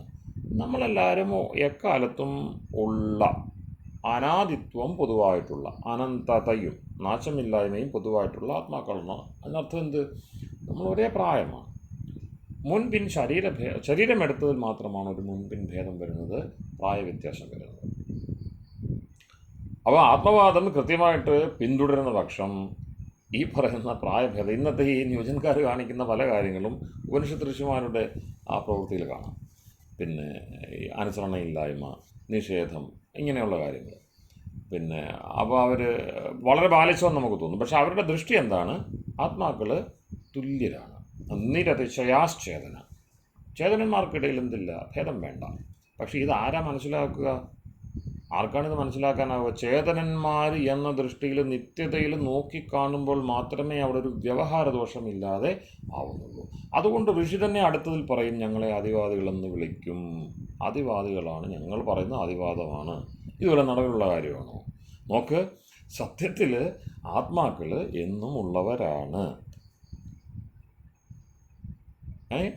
ഒരേ നിലയുള്ളവരാണ്. ഇതാണ് അടിസ്ഥാന സത്യം. ഇതിനു പകരം ഒരു സത്യത്തെ, ഇതിനു പകരം ഊറ്റമുള്ളൊരു യാഥാർത്ഥ്യത്തെ മുന്നോട്ട് വെക്കുവാൻ ഇന്ന് വരെ ഒരു തത്വസംഹിതയ്ക്കും സമ്പ്രദായത്തിനും കഴിഞ്ഞിട്ടില്ല. അതാണ് ഉപനിഷത്തുകൾ ഹിമാലയങ്ങളായിട്ട് നിൽക്കുന്നത്, ചിന്തയുടെ ഹിമാലയങ്ങളായിട്ട് ഉപനിഷത്തുകൾ നിൽക്കുന്നത്. കാരണം ഈശ്വരനെ സംബന്ധിച്ച് ഈശ്വരീയമായ സത്തയെ പരിചയപ്പെടുത്തുന്നതിനിടയിൽ ഈ യോഗങ്ങൾ, പിന്നെ നേരത്തെ നമ്മൾ പറഞ്ഞ പോലെ അതൊക്കെ വേദത്തിൻ്റെ ദൃഷ്ടിയിൽ ചെറിയ വിഷയങ്ങളാണ്. വേദത്തിനകത്ത് എന്താണ് പറയുന്നത്? മനുഷ്യൻ ഒരിക്കലും തനിയെ എത്താൻ കഴിയാത്ത, എത്രയൊക്കെ വിചാരിച്ചാലും അവിടേക്ക് എത്താൻ കഴിയാത്ത, ഊഹശക്തിക്ക് വേണ്ട നമ്മളുടെ ബുദ്ധിശക്തിക്കും ജ്ഞാനശക്തിക്കും ഒക്കെ അതിനെന്തൊക്കെ പരിഭാഗം വന്നാലും എത്തുവാൻ കഴിയാത്ത ഒരു നിലയുണ്ട്, ഒരു വസ്തുവുണ്ട്, അതിലേക്ക് എത്തിക്കുക. അതാണ് വേദത്തിൻ്റെ ലക്ഷ്യം. അത് ധർമ്മം തൊട്ട് ഈശ്വരൻ വരെയുള്ള വേറൊരു വലിയ മണ്ഡലമാണ്. ഇഷ്ടംപോലെ തെറ്റിദ്ധാരണയിൽ നാട്ടിൽ പ്രചരിക്കുന്ന സാധനമാണ്. അതായത് ഏറ്റവും ഉന്നതമായിരിക്കുന്ന വസ്തുക്കളെ സംബന്ധിച്ചാണ് ഏറ്റവും സാധാരണവും പഴഞ്ചനും മാമൂലുകൾ നിറഞ്ഞ ബോധ്യങ്ങൾ സാധാരണ ജനത്തിനിടയിൽ പ്രചരിച്ചിരിക്കുന്നത്. അത് വേദത്തിൻ്റെ കുഴപ്പമല്ല, ഈ ആളുകളുടെ ഒന്നും കുഴപ്പമല്ല. അത് എപ്പോഴും പറയും. വീണ്ടും ഉപനിഷത്തിൻ്റെ ഭാഷ എടുത്താൽ സൂര്യ ചക്ഷു ദോഷേണ ബാഹ്യ. ഈ സൂര്യനെ നമ്മളിവിടെ എന്താണ് പറഞ്ഞ് ചുറ്റും നമ്മൾ നോക്കുമ്പോൾ പിന്നെ സൂര്യൻ ആളുകളെ സഹായിക്കുന്നുണ്ട് രണ്ട് തരത്തിൽ, നല്ലത് ചെയ്യാനും ചീത്ത ചെയ്യാനും. അപ്പോൾ നമ്മളുടെ ഈ സൂര്യൻ്റെ പ്രകാശം ഇല്ലായിരുന്നുവെങ്കിൽ ഈ പറഞ്ഞ വിഷയങ്ങളൊന്നും ഉണ്ടാവത്തില്ല. അപ്പോൾ നമ്മളുടെ കാഴ്ചയുടെ ഒരുപാട് ദോഷങ്ങൾ, ചെറുതും വലുതായിട്ടുള്ള ദോഷങ്ങൾ, സൂര്യൻ്റെ പ്രകാശം ഉണ്ടായിട്ടും നമുക്ക് വേണ്ട വൃത്തി കാഴ്ച കിട്ടുന്നില്ല, നമ്മൾ കാണാതെ പോകുന്നുണ്ട്. അപ്പോൾ ഇങ്ങനെ ചക്ഷുസിൻ്റെ ദോഷങ്ങളെന്ന് പറയാവുന്ന സൂര്യനാൽ സൂര്യൻ പ്രവർത്തിപ്പിക്കുന്ന ഈ സംവിധാനങ്ങളുടെ ഭാഗമായിട്ട് നിൽക്കുന്ന എല്ലാറ്റിൻ്റെയും പോരായ്മ സൂര്യനിലേക്ക് ആരോപിക്കാനാവും. പക്ഷെ എന്തു പറയും? സൂര്യൻ ചക്ഷുദോഷങ്ങളാൽ അതിന് പുറത്താണ്, അത് സൂര്യൻ്റെ ദോഷമല്ല എന്നതുപോലെ ഈ പറയുന്ന പിന്നെ ഒരു ഒരു ഒരു ഒരു രീതിയിൽ ചിന്തിക്കുമ്പോൾ ആത്മാവിൻ്റെ പ്രായമെന്ന് പറയുന്ന ആ ദൃഷ്ടിയിൽ ചിന്തിക്കുമ്പോൾ എന്തില്ല, ഇതിനകത്ത് തെറ്റൊന്നുമില്ല. അപ്പോൾ അതുകൊണ്ട് പറയും ഈ തെറ്റ് ശരി, പുണ്യം അപുണ്യം, ധർമ്മം അധർമ്മം, പിന്നെ സത്യാസത്യം, ഇതൊക്കെ ആ പാലം താണ്ടിയാൽ പിന്നെ ഇല്ല. സസേതു സർവേഷാം ലോകാനാം അസംഭേദായ ഉപനിഷത്തിലൊരു വാക്യമാണ്. അവൻ ചിറകെട്ടിയിരിക്കുകയാണ്, ഒരു ബ്രഹ്മം ചിറകെട്ടിയിരിക്കുകയാണ്, പിന്നെ ഈ ലോകങ്ങൾ ചിതറിപ്പോകാതിരിക്കാൻ വേണ്ടി. അപ്പോൾ വേദത്തെ സംബന്ധിച്ചുള്ള ഞാൻ അതാണല്ലോ പറഞ്ഞത്, വേദത്തെ സംബന്ധിച്ച് ഈ ബ്രഹ്മത്തെ പരിചയപ്പെടുത്തുക എന്ന ബാധ്യതയാണ് അതിന് മുഖ്യമായിട്ടുള്ളത്. നാ വേദവിത് മനുതേ തം ബൃഹന്തം. ധർമ്മം മുതൽ ബ്രഹ്മം വരെയുള്ള പിന്നെ വേദവാണിയെ സംബന്ധിച്ച് അതിൻ്റെ മുഖ്യ താത്പര്യം ഇവർ ഈ പറഞ്ഞ പോലെ ചരിത്രവും ഭൂമിശാസ്ത്രവും ഒന്നുമല്ല. കാരണം അതിൽ തന്നെ പറയുന്നുണ്ട്, അതിൽ തന്നെ പ്രമാണമുണ്ട്. അതാണ് ഋഷിദയാനന്ദൻ വീണ്ടും വീണ്ടും ഭാഷ്യം ചെയ്തും മറ്റും ആവർത്തിച്ച് നമ്മളെ ഓർമ്മിപ്പിച്ചത്. പിന്നെ യാവത് ബ്രഹ്മനിഷ്ഠിതം താവതീ വാക്ക്, ഋഗ്വേദ മന്ത്രമാണ്. ഈ വാക്കെന്ന് പറഞ്ഞാൽ ഋഷികൾ നിരന്തരം ഉപയോഗിക്കുന്ന വാക്ക് അത് ബ്രഹ്മത്തെ എല്ലാം വ്യാപരിക്കുന്നത്. യാവത് ബ്രഹ്മനിഷ്ഠിതം താവതീ വാക്ക്, ബ്രഹ്മത്തിൽ നിങ്ങളെ എത്തിക്കുക, നിങ്ങളുടെ ചിന്ത അവിടേക്ക് എത്തിക്കുക. ഇത് മാത്രമേ ഞങ്ങളുടെ ഈ വാഗ്വ്യാപാരം കൊണ്ട് ഞങ്ങൾ ഉദ്ദേശിക്കുന്നുള്ളൂ. പിന്നെ അവേദവിത് തം മനുതേ തം ബൃഹന്തം, നാവേദവിത് മനുതേ തം ബൃഹന്തം. ആ വലിയ സത്യമുണ്ടല്ലോ ബ്രഹ്മം, ബൃഹന്തം, അതിബൃഹത്തായ ആ വലിപ്പത്തെ വേദത്തിൻ്റെ കാഴ്ച കിട്ടാത്തയാൾക്ക് അതിനെ വിചാരം ചെയ്യുവാൻ കഴിയില്ല. അതിനെപ്പറ്റി കേൾക്കാം, തലകുലുക്കാം, ബോധ്യപ്പെട്ട് അതിന്മേൽ ജീവിതത്തെ സമർപ്പിച്ച് നിത്യതയ്ക്ക് വേണ്ടി അനിത്യതകൾക്കിടയിൽ, അർത്ഥശൂന്യമായിട്ടുള്ള വ്യവഹാരങ്ങൾക്കിടയിൽ, ദുഃഖങ്ങൾക്കിടയിൽ അതിൽ തന്നെ ഉറയ്ക്കുക. അത് പ്രധാനപ്പെട്ട കാര്യമാണ്. അതെല്ലാവർക്കും സാധിക്കത്തില്ല. ഐതരേയ മഹിദാസന്, അതുപോലെ കവശായി ലൂഷ്യന്, ഇവരുടെയൊക്കെ കാര്യം ഞാൻ തുടക്കത്തിൽ സൂചിപ്പിച്ചത്, ഇവരുടെയൊക്കെ ജീവിതത്തിൽ ചില മർമ്മങ്ങൾ നമുക്ക് കിട്ടുന്നുണ്ട്. പെട്ടെന്ന് പറഞ്ഞു പോകേണ്ടത് ഐതരേയ മഹിദാസൻ ഇതര എന്ന ശൂദ്രയുടെ പുത്രനാണ്. അങ്ങനെയാണ് ആ കഥ ആഖ്യാനത്തിലുള്ളത്. ഇത് ആധുനികർ കൊണ്ടുവരുന്നതല്ല, മൂലകഥയിലുള്ളതാണ്. ഈ ശൂദ്രയുടെ പുത്രനായിട്ടുള്ള മഹിദാസൻ ഋഗ്വേദത്തിന് ഭാഷ്യം ചമച്ചു. അപ്പോൾ എന്നിട്ട് അദ്ദേഹത്തിൻ്റെ പിന്നെ ഈ പറയുന്ന വിധാനത്തെ ഛാന്തോഗ്യത്തിൽ എടുത്തു പറയുമ്പോൾ അദ്ദേഹം 108 വർഷം ഇതെല്ലാം എൻ്റെ ഓർമ്മയിൽ നിന്ന് പറയുന്നതാണ്, വളരെ കാലത്തിന് മുമ്പുള്ള ഓർമ്മയിൽ നിന്ന് പറയുന്നതാണ്. 108 വർഷം, 108 എന്നാണ് എൻ്റെ ഓർമ്മ, 108 118 വർഷം പിന്നെ അദ്ദേഹം എന്ത് ചെയ്തു, പിന്നെ ജീവിച്ചു. അപ്പം ആയുസ് നിത്യമെന്നും അനിത്യമെന്നും രണ്ട് പക്ഷം ഉണ്ടെന്നുള്ളത് ഓർത്തുകൊള്ളണം. ഞാൻ നേരത്തെ പറഞ്ഞത് പിന്നെ അനിത്യായുസ്സുകളെ സംബന്ധിച്ച് എപ്പം വേണമെങ്കിലും മരിക്കുന്നവനെ സംബന്ധിച്ച് അവൻ എന്തില്ല, അവൻ ആകെപ്പാടെ സുഖദുഃഖങ്ങളുടെ ആ ചിന്ത മാത്രമേ ഉള്ളൂ. സത്യാസത്യങ്ങൾ, ധർമാധർമ്മം, ഇതൊന്നും അവർക്ക് വിഷയമല്ല. ഇപ്പോൾ എനിക്ക് സുഖം കിട്ടുന്നു, ഇനി വരാൻ പോകുന്ന ദുഃഖം തത്കാലം അവിടെ നിൽക്കട്ടെ, ഇപ്പോഴത്തെ സുഖം ഞാൻ അനുഭവിക്കുന്നു. ഇനി വരാൻ പോകുന്ന വലിയ സുഖത്തിന് വേണ്ടി ഇപ്പോൾ അനുഭവിക്കുന്ന ചെറിയ സുഖത്തെ ഞാൻ ഒഴിവാക്കില്ല. രണ്ട് പ്രശ്നം. ഒന്ന്, ദുഃഖത്തെ തടയണം എന്നുള്ള ചിന്തയിൽ ഇപ്പോഴത്തെ സുഖം ഇങ്ങനെ തന്നെ പോകട്ടെ. ഇനി നീ ഒന്ന് അടങ്ങിക്കുക, നിനക്ക് നാളെ ഒരു നല്ല അഭ്യുദയം വരാനുണ്ട്, അപ്പോൾ അതുകൊണ്ട് നീ ഇന്നൊന്ന് പിന്നെ റെഗുലേറ്റഡ് ആയിക്കോട്ടെ, പിന്നെ ഒന്ന് നിയന്ത്രിച്ച് നിൽക്കുക. ഇല്ല, സാധ്യമല്ല. ഇന്നത്തെ സുഖം അത് അങ്ങനെ തന്നെ വരട്ടെ. അപ്പോൾ അവരുടെ ഭാഷയിൽ പറയുമ്പോൾ നാളെ കിട്ടാൻ പോകുന്ന മയിലിറച്ചി നല്ലതായിരിക്കാം, പക്ഷെ അതിനുവേണ്ടി ഇന്ന് എൻ്റെ കയ്യിലുള്ള കാക്കയിറച്ചി കളയാൻ ഞാൻ തയ്യാറല്ല. നാളെ എനിക്ക് 100 രൂപ 1000 രൂപ കിട്ടാം, പക്ഷേ ഇന്നുള്ള 10 പൈസ കളഞ്ഞിട്ട് ഞാൻ എന്ത് ചെയ്യുന്നില്ല, അതിനുവേണ്ടി തുനിയുന്നില്ല. അപ്പോൾ അങ്ങനെയുള്ള ആൾ എന്ത് ചെയ്യത്തില്ല, പിന്നെ നമ്മുടെ ഷെയർ മാർക്കറ്റിൽ ഇൻവെസ്റ്റ് ചെയ്യത്തില്ല. കാരണം ഇന്നത്തെ 1000 നാളെ 10,000 ആയേക്കാം. പിന്നെ കുറഞ്ഞ പക്ഷേ ലോട്ടറി ടിക്കറ്റ് പോലും എടുക്കത്തില്ല. 1000 കളഞ്ഞിട്ട് പിന്നെ 1000 കളഞ്ഞിട്ട് 1 കോടി കിട്ടും, ഉറപ്പൊന്നുമില്ലല്ലോ. 1000 പോകുമെന്നുള്ള കാര്യം ഉറപ്പ്, അതുകൊണ്ട് അതിലേക്ക് മുടക്കത്തില്ല. അപ്പോൾ അങ്ങനെ ആ ഒരു രീതിയിലായിരിക്കും അവർ ചിന്തിക്കുന്നത്. കൃഷി പോലും അവർ ചെയ്യത്തില്ല. കാരണം കൃഷി ചെയ്തു കഴിഞ്ഞാൽ ലാഭം ഉണ്ടാവണമെന്ന് നിർബന്ധമില്ല. പിന്നെ മെനക്കെടാത്തത് അതുകൊണ്ടാണ്. നമ്മുടെ ഇന്നത്തെ ആളുകൾ കൃഷിയിൽ നിന്ന് വിട്ടുപോകുന്നതിൻ്റെ കാരണം എന്താ? കൃഷിഭൂമി ഇല്ലാത്തതുകൊണ്ടല്ല. പറയും നമ്മളത് ഒന്നിനും പിന്നെ ഇപ്പം വേണ്ട വിധത്തിലുള്ള വില കിട്ടത്തില്ല. പക്ഷേ കൃഷി ചെയ്ത് വിജയിക്കുന്നവരുണ്ടല്ലോ. ഇക്കാലത്തും എത്രയും ബുദ്ധിമുട്ടുള്ള സ്ഥലത്ത്, തമിഴ്നാട്ടിലും മറ്റും കാണാം നമുക്ക്, അവിടെയൊന്നും വെള്ളമൊന്നും കിട്ടത്തില്ല. പിന്നെ അനുകൂലമായ സ്ഥിതി ഇല്ലാത്ത സ്ഥലത്ത് പിന്നെ പൊരി വെയിലത്ത് കിടന്ന് കഷ്ടപ്പെട്ട് പൊന്നു വിളയിക്കുന്ന അത് നമുക്ക് കാണാൻ കഴിയും. അപ്പോൾ അത് വേറൊരു പദ്ധതിയാണെന്നർത്ഥം. കൃഷി ചെയ്യാത്തത് എന്തുകൊണ്ട്? ലാഭം പെട്ടെന്ന് കിട്ടില്ല എന്നതുകൊണ്ടാണ്. ഇപ്പോഴത്തെ സുഖത്തെ മാറ്റിവെക്കേണ്ടി വരും. ഒരു 6 മാസം പിന്നെ അതിനുവേണ്ടി ശ്രദ്ധാപൂർവം പ്രതീക്ഷിച്ചിരിക്കേണ്ടി വരും. ആ പ്രതീക്ഷ വിജയിക്കണമെന്നില്ല. കാരണം ഈ കഴിഞ്ഞ വർഷം നല്ല വിളവ് കിട്ടി എന്നതുകൊണ്ട് ഈ വർഷം കിട്ടണമെന്നില്ല, അടുത്ത വർഷവും കിട്ടണമെന്നില്ല. പക്ഷേ അതുകൊണ്ട് നമ്മൾ 3-ാമത്തെ വർഷം 4-ാമത്തെ വർഷം വരുമ്പോൾ വിളവിറക്കാതെ പോകും സാധാരണക്കാരന്.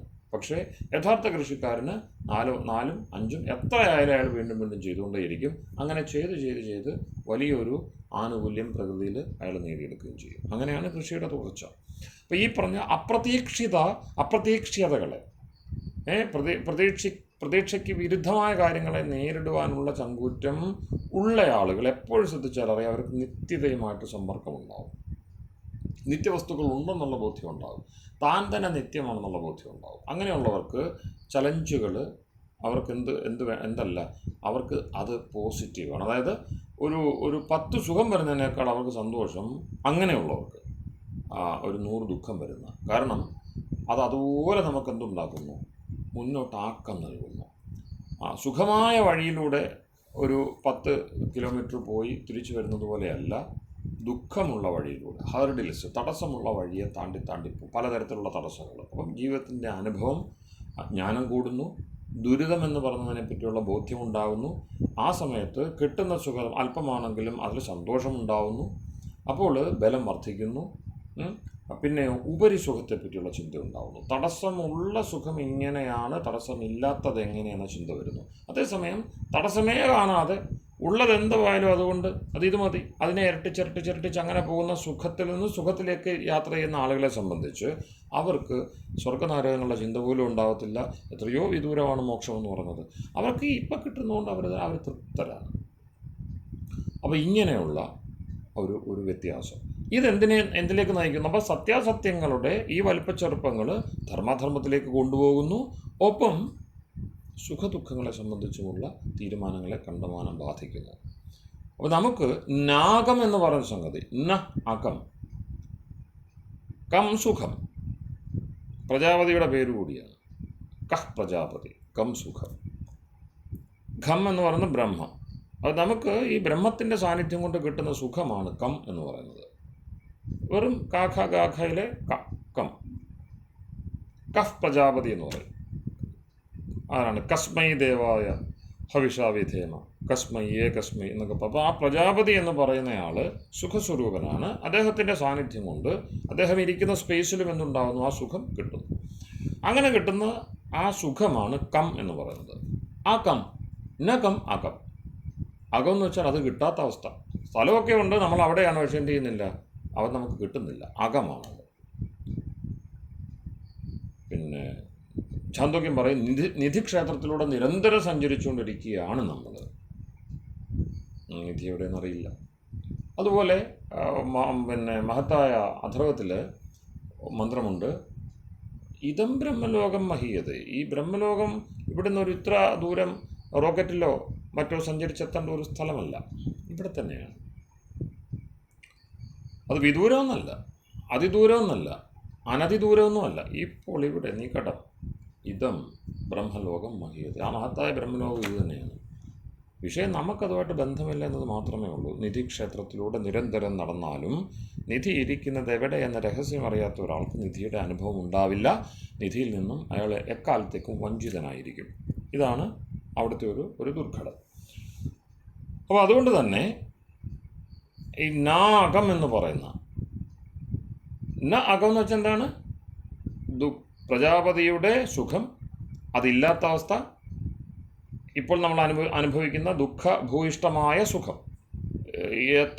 എത്ര സുഖം അനുഭവിക്കുമ്പോഴും ഒരു കുറവ് ഫീൽ ചെയ്യുന്നു, അടുത്തതിന് വേണ്ടി നൊമ്പരപ്പെടുന്നു, പിന്നെ അത് അനുഭവിക്കുമ്പോഴും നൊമ്പരം ഉണ്ടാകുന്നു, അത് പങ്കുവെക്കാൻ പോലും ആവാത്ത ഏകാന്തത ഉണ്ടാകുന്നു.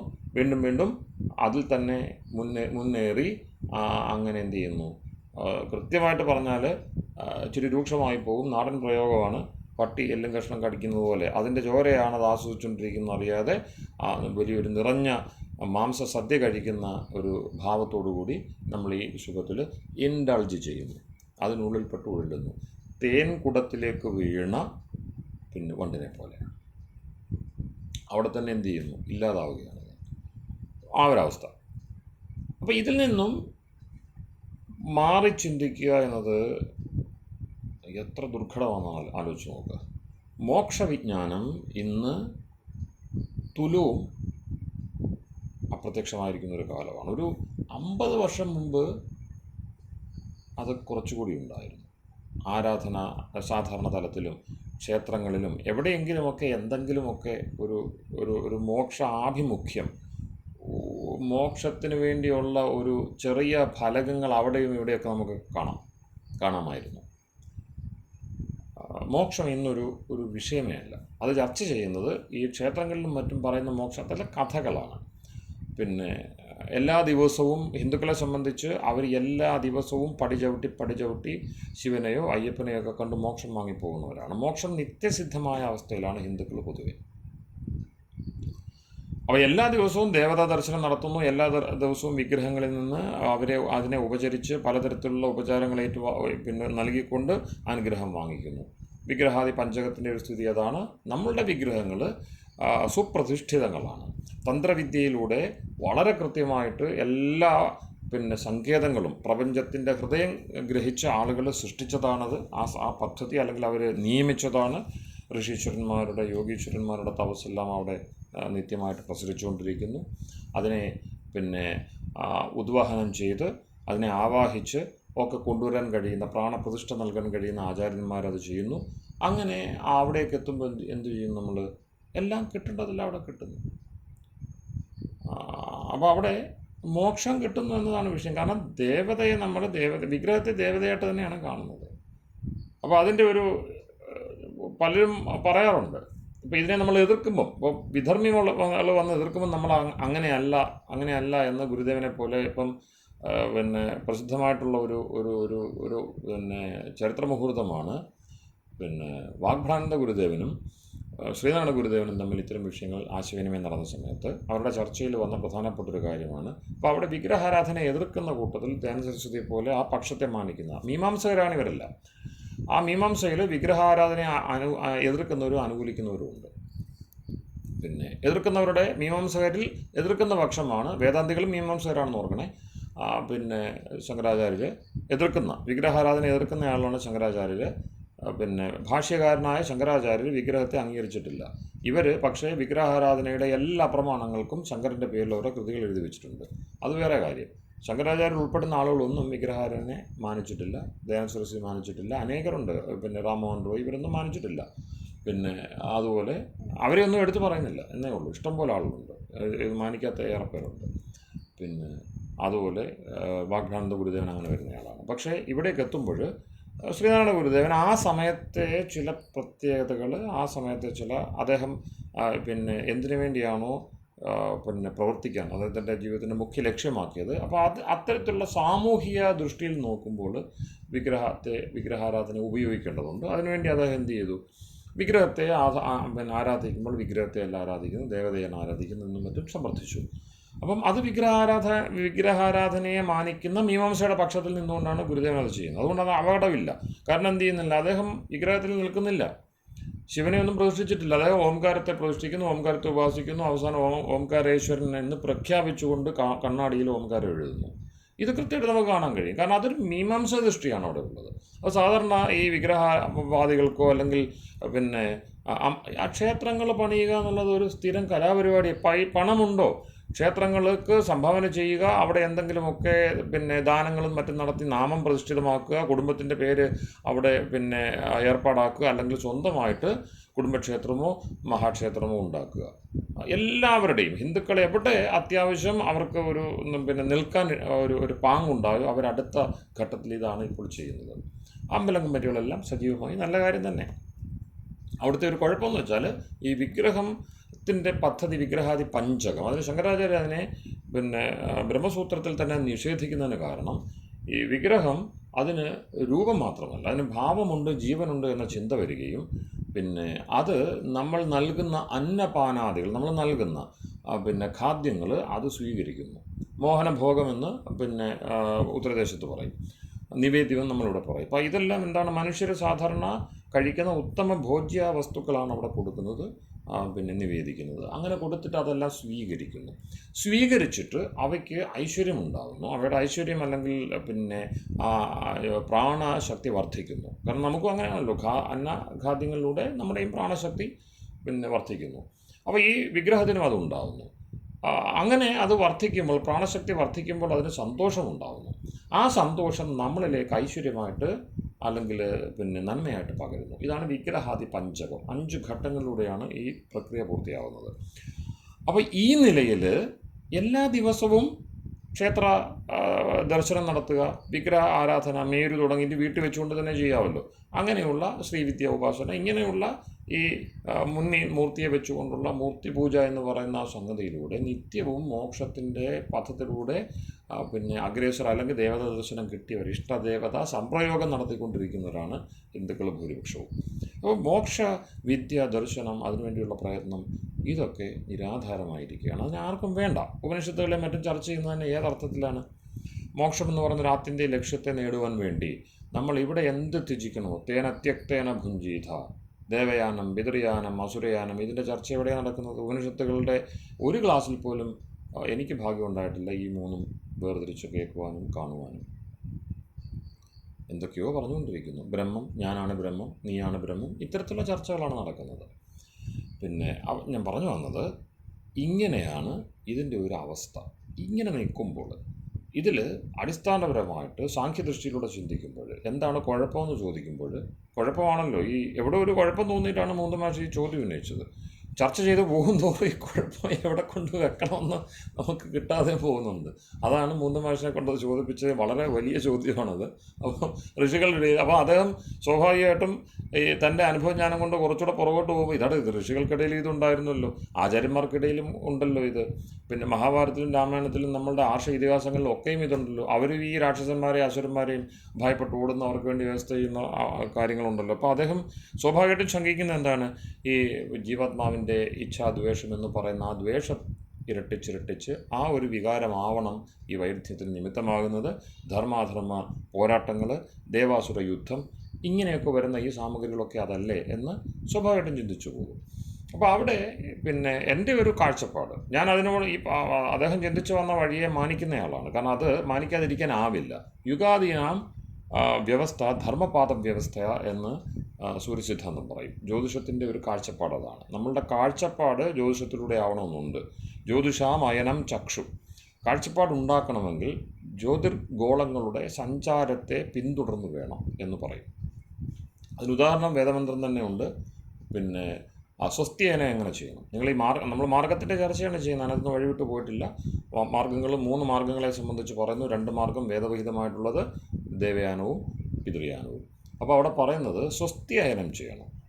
അസ്ഥി പോകുന്ന പോക്ക് പിന്നെ നമുക്ക് അസ്തിത്വബോധം വളരെ വ്യക്തമായിരിക്കണം. മനം പുരട്ടലുണ്ടാവരുത്. പിന്നോട്ട് നോക്കുമ്പോഴും സന്തോഷം, മുന്നോട്ട് നോക്കുമ്പോഴും സന്തോഷം. ആ ഒരു ഭദ്രമായ നില. പ്ലസ് അസ്ഥി, സ്വസ്തി. അസ്ഥി എന്താണ്? ഈസ് അല്ലെങ്കിൽ ആം, ഞാനുണ്ട്. അത് സ്വസ്ഥമായിട്ട്, നമ്മൾ ആ സ്വസ്ഥത എന്ന് പറയുന്നതിൻ്റെ കുറച്ചുകൂടെ താത്വികമായിട്ടുള്ളൊരു വാക്കാണ് പ്ലസ് അസ്ഥി. അപ്പോൾ അസഭുവി, ഭവിക്കുക, നന്നായി ഭവിക്കുക. അപ്പം എനിക്കും അന്യർക്കും ചുറ്റുപാടിനും യാതൊരു ബാധ്യത ഉണ്ടാക്കാതെ അങ്ങനെ പോകുമ്പോൾ, ആ കർമ്മകാണ്ഡം അത്രയും ഫ്രഷായിട്ടിരിക്കുമ്പോൾ, എന്നെക്കൊണ്ട് എനിക്ക് പൂർവ്വകാലത്തിൽ നിന്നുള്ള ബാധയില്ല, അതെല്ലാം ഒഴിഞ്ഞു. മുന്നോട്ടുള്ളതിനെ സംബന്ധിച്ച് എനിക്ക് ദാർശനികമായിട്ടുള്ള കാഴ്ചപ്പാടിനെ സംബന്ധിച്ചുള്ള അന്ധാളിപ്പൊന്നുമില്ല, ആശങ്കകളൊന്നുമില്ല. ഇഹ പരത്രവ, ഇവിടെയോ അവിടെയോ എന്തെങ്കിലും ഉണ്ടാകുമോ എന്ന ചിന്തയുമില്ല. എന്നെക്കൊണ്ട് മറ്റുള്ളവർക്കും യാതൊരു ഇളക്കവുമില്ല. അങ്ങനെയുള്ള ആ സുഭദ്രമായിട്ടുള്ള ആ ഒരു യാത്ര, അതിനാണ് സ്വസ്തിയനം. വേദം ഇതാണ് ആഗ്രഹിക്കുന്നത്. ഈ ബ്രഹ്മത്തെ സംബന്ധിച്ചൊക്കെ അറിയിക്കുന്നത് എന്തിനാ? ആ ബ്രഹ്മത്തെ സംബന്ധിച്ച് നിരന്തരമായിട്ട് ബ്രഹ്മബോധം ഉണ്ടാകണം. ബ്രഹ്മവിദ്യ സർവ്വവിദ്യാ പ്രതിഷ്ഠ എന്ന് മുണ്ടകോപനിഷത്ത് പറയും. ഈ ബ്രഹ്മവിദ്യ, വേദം പറയുന്ന ഈ വിദ്യയാണ് എല്ലാ വിദ്യകളുടെയും പ്രതിഷ്ഠ. അല്ലെങ്കിൽ നമ്മുടെ കയ്യിൽ വിദ്യയായിട്ടിരിക്കുന്നതൊക്കെ അതിൽ പ്രതിഷ്ഠിതമായിട്ടിരിക്കണം. അതിനോടൊന്ന് ഒത്തു നോക്കി പോകണം. നിങ്ങൾ എന്ത് വിദ്യ വേണമെങ്കിലും ഉണ്ടാക്കിക്കോ, ഇഷ്ടം പോലെ ചെയ്തു, പക്ഷേ അതിനോടൊന്ന് ചേർത്ത് വെച്ച് പോകണമെന്ന് മുണ്ടക ഋഷി പറയും. ബ്രഹ്മവിദ്യ സർവ്വവിദ്യാ പ്രതിഷ്ഠ. അപ്പം ഈ പറയുന്ന ആശങ്കയില്ലാത്ത ആ ഒരു യാത്രയുണ്ടല്ലോ, സ്വസ്തിയനം. സൂര്യ ചന്ദ്രമസാവിവ സ്വസ്തി പന്ഥാം അനുചരേമ സൂര്യ ചന്ദ്രമസാവിവ. അപ്പോൾ അവിടെ നമ്മൾ സൂര്യനെയും ചന്ദ്രനെയും മാനിക്കണം. ഞാൻ പറഞ്ഞു, കാഴ്ചപ്പാട് ജ്യോതിർഗോളങ്ങളെ വെച്ചുകൊണ്ട് വേണം എന്നതാണ് ജ്യോതിഷത്തിൻ്റെ നിർദ്ദേശം. ജ്യോതിഷം ശാസ്ത്രമാണ്, വേദാംഗമാണ് ആ നിലയിൽ. അപ്പോൾ അവിടെ സൂര്യനെയും ചന്ദ്രനെയും പിൻപറ്റണം. രാത്രി പകൽ ഈ ഭേദങ്ങളൊക്കെ വെച്ചുകൊണ്ട് തീക്ഷ്ണത, സൗമ്യത, ഈ ഭാവങ്ങൾ, പിന്നെ അവയുടെ ക്രമം, കൃത്യമായ ഒരു ക്രമത്തിൽ രാവിലെ രാത്രി, അതുപോലെ സന്ധ്യകളെ അങ്ങനെ നിയമിച്ചു കൊണ്ടുപോകുന്ന അഹോരാത്രക്രമം, അഹോരാത്രങ്ങളിലൂടെ പക്ഷക്രമം, പക്ഷത്തിലൂടെ മാസക്രമം, മാസങ്ങളിലൂടെ അയനക്രമം, മാസങ്ങളുടെ ഋതുക്രമം, 2 മാസങ്ങൾ കൂടി ഋതുക്കളിലൂടെ അയനക്രമം, 2 അയനങ്ങളിലൂടെ സംവത്സരക്രമം, അതിലൂടെ വ്യാഴവട്ടം, ഇങ്ങനെ പോകുന്ന ആ ഒരു കൃത്യമായിട്ടുള്ള എന്താണ് പറയുന്നത്, ഭ്രമണ ചക്രം. അത് ജ്യോതിശ്ചക്രമാണ്, വിളക്കാണ്, പ്രകാശമാണ് അവിടെ സഞ്ചാരത്തിന് വഴിവിളക്കാവുന്നത്. വിളക്കുള്ള വഴിയിലൂടെ തന്നെ, വെളിച്ചമുള്ള വഴിയിലൂടെ തന്നെ സഞ്ചരിക്കണം എന്നതുകൊണ്ടാണ് ജ്യോതിഷാമയനം ചക്ഷു. ഇവയെ ചുമ്മാതെ വെച്ചിരിക്കുന്നതല്ല. ജ്യോതിഷചക്രം നിരന്തരം സഞ്ചരിച്ചുകൊണ്ടിരിക്കുന്നു. അവിടെ രാഹുവും കേതുവും ഒക്കെ ഉണ്ട്, ഇരുട്ടിൻ്റെ വഴികളൊക്കെ ഉണ്ട്. എങ്കിലും അതിനെയൊക്കെ ഭേദിച്ച് ഗ്രഹണമുണ്ട്, ചന്ദ്രനും സൂര്യനും ഗ്രഹണമുണ്ട്. ഇതൊക്കെ ഉണ്ടെങ്കിലും പ്രകാശത്തിൻ്റെ വഴിയിലൂടെ തന്നെ സഞ്ചരിക്കണം. സത്വം പ്രകാശകം, മനസ്സുണ്ട് നമുക്ക്, അതാണ് ഈശ്വരൻ തന്നിരിക്കുന്നത്. നമുക്ക് മനസ്സും ബുദ്ധിയുമൊക്കെ പ്രകാശസ്വരൂപമായിട്ട് തന്നെ തന്നിരിക്കുന്നു. അതിനകത്ത് നിഴല് വീഴ്ത്താതെ നമ്മുടെ ചിത്തപടം വെളുപ്പുള്ളതാണ്. ആ വെളുപ്പിൽ എന്ത് വീഴ്ത്തരുത്? രജസിൻ്റെ ചുവപ്പ് വീഴ്ത്തരുത്, തമസിൻ്റെ കറുപ്പും വീഴ്ത്തരുത്. ഇനി അഥവാ ഉണ്ട് എങ്കിൽ അതില്ലാതൊന്നും ഇരിക്കത്തില്ല. വാസനകളും സംസ്കാരങ്ങളും അതിനെ കഴുകിക്കൊണ്ടേയിരിക്കണം നിത്യം സാധന ചെയ്തുകൊണ്ട്. ചിത്തമാകുന്ന ശ്വേതപട്ടം അത് വെളുത്തതാണ്, പ്രകാശകമാണ്. ലോകത്ത് എവിടെ നോക്കിയാലും എന്തിനേയും അതാതിൻ്റെ നിലയിൽ കാട്ടിത്തരുന്നതാണ്. അതാണ് അതിൻ്റെ വ്യത്യാസം. ഋക്കും യജുസും എല്ലാം അതിൽ തന്നെ നിക്ഷിപ്തങ്ങളാണ്. അപ്പോൾ അതിലൂടെ അത് ശുദ്ധമാണ് എങ്കിൽ ഈശ്വരൻ്റെ പ്രകൃതിയുടെ വ്യവസ്ഥയിലുള്ള ചിത്തത്തിലൂടെ നമ്മൾ എന്തിനെ നോക്കിയാലും അതതിൻ്റെ സ്വരൂപത്തെ തന്നെ വെളിപ്പെടുത്തി തരും. തത് സ്വരൂപത്തെ നമുക്ക് കാട്ടിത്തരും. തദർത്ഥസത്ത, ദ തിങ് ഇൻ ഇറ്റ് സെൽഫ്, അതെന്താണോ അത് അങ്ങനെ തന്നെ വെളിപ്പെട്ടു വരുന്നു. തത്വം, അതാണ് തത് ത്വം. തത് ത്വം എൻ്റേതല്ല, അഹംസത്തെയല്ല, ഞാനല്ലാത്തതിനെ പറ്റിയുള്ള ബോധ്യം എനിക്ക് കൃത്യമായിട്ടുണ്ടാകുന്നു. എന്നെപ്പറ്റിയുള്ള ബോധ്യം, അസ്മിത സഹജമായിട്ടുണ്ട്. അപ്പോൾ അസ്ഥി എന്നത് അസ്മി പ്ലസ്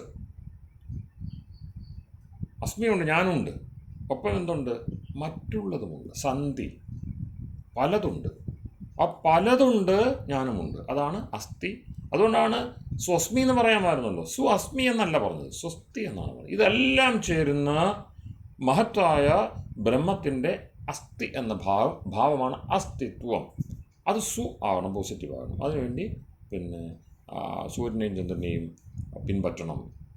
സൂര്യ ചന്ദ്രമസാവിവ പുനർദത, ദാനികളെ, ദദത അഘ്നത പാപമില്ലാത്തവരെ, ജാനത അറിവുള്ളവരെ, ഈ 3 കൂട്ടരെ നിരന്തരം കാണട്ടെ. സംഗമേ മഹി, ഇവരുമായിട്ട് നിരന്തരം സംഗമം ഉണ്ടാവട്ടെ നമുക്ക്.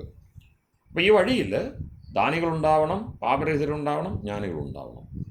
ഈ 3 കൂട്ടരെയും കണ്ടുകൊണ്ടു പോകുമ്പോൾ സൂര്യനെയും ചന്ദ്രനെയും മുൻനിർത്തിക്കൊണ്ട് 2 ചക്ഷുസുകളാണ്, 2 കണ്ണുകളാണ്. ഇടം വലം നിന്നുകൊണ്ട് അവ തീക്ഷ്ണതയും സൗമ്യതയും ഒക്കെ പകർന്നുകൊണ്ട് രാവും പകലുമായിട്ട് ഇരിക്കുന്നു, ആണും പെണ്ണുമായിട്ടിരിക്കുന്നു. ഒക്കെ ഈ പറയുന്ന എല്ലാ ഭാവാന്തരങ്ങളിലൂടെ അവ നമ്മളെ കൃത്യമായിട്ട് വെളിച്ചത്തിലേക്ക് നയിക്കുന്നു.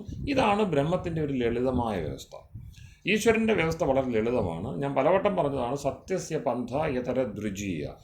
ഒരുപാട് വളമുള്ള വഴികളിൽ ഏറ്റവും എളുപ്പമുള്ള വഴിയായിരിക്കും സത്യത്തിൻ്റെ വഴി. സത്യസ്യ പന്ഥ യതര ദ്രുജീയ. പിന്നെ കറക്കമുള്ള നേരെയുള്ള വഴി 2 കണ്ടാൽ നേരെയുള്ള വഴിയായിരിക്കും സത്യത്തിൻ്റേത് എന്ന് വേദം നമുക്ക് ഉറപ്പ് നൽകുന്നു. അപ്പോൾ അങ്ങനെ അത്രയും രുജുവായ മാർഗമാണ്. നേരത്തെ പറഞ്ഞ പോലെ 25 അങ്ങനെ എണ്ണി 100 വയസ്സായാലും ഒരു ആശങ്കയുമില്ല, ഒരു അങ്കലാപ്പുമില്ല. പിന്നെ ജനിച്ചു വരുന്ന മുറ കൃത്യമാണ് എങ്കിൽ അവൻ എന്ത് ചെയ്തിരിക്കും? ലക്ഷ്യം നേടിയിരിക്കും. അപ്പോൾ ഈ ഒരു സഹജമായ നിലയ്ക്ക് എന്താണ് പ്രശ്നമെന്ന് ചോദിക്കുമ്പോൾ സാഖ്യത്തിൻ്റെ ദൃഷ്ടി ഞാൻ ഇടയ്ക്കും തുടങ്ങി വെച്ചു, അത് വീണ്ടും ഇവിടെ പറയുകയാണ്, പ്രധാന അവിവേകം. അത് ഒരുപാട് ചർച്ച ചെയ്യേണ്ടതാണ്. എന്തായാലും അല്പജ്ഞരായിട്ടുള്ള ജീവാത്മാക്കൾക്ക്, അല്പജ്ഞരും അല്പശക്തിമാന്മാരുമായ ജീവാത്മാക്കൾക്ക് സംസ്കാരവശാൽ എവിടെ ചെന്ന് പെട്ടുവോ അതിനെ സംബന്ധിച്ച് അത് സുഖബോധം ഉണ്ടാക്കും.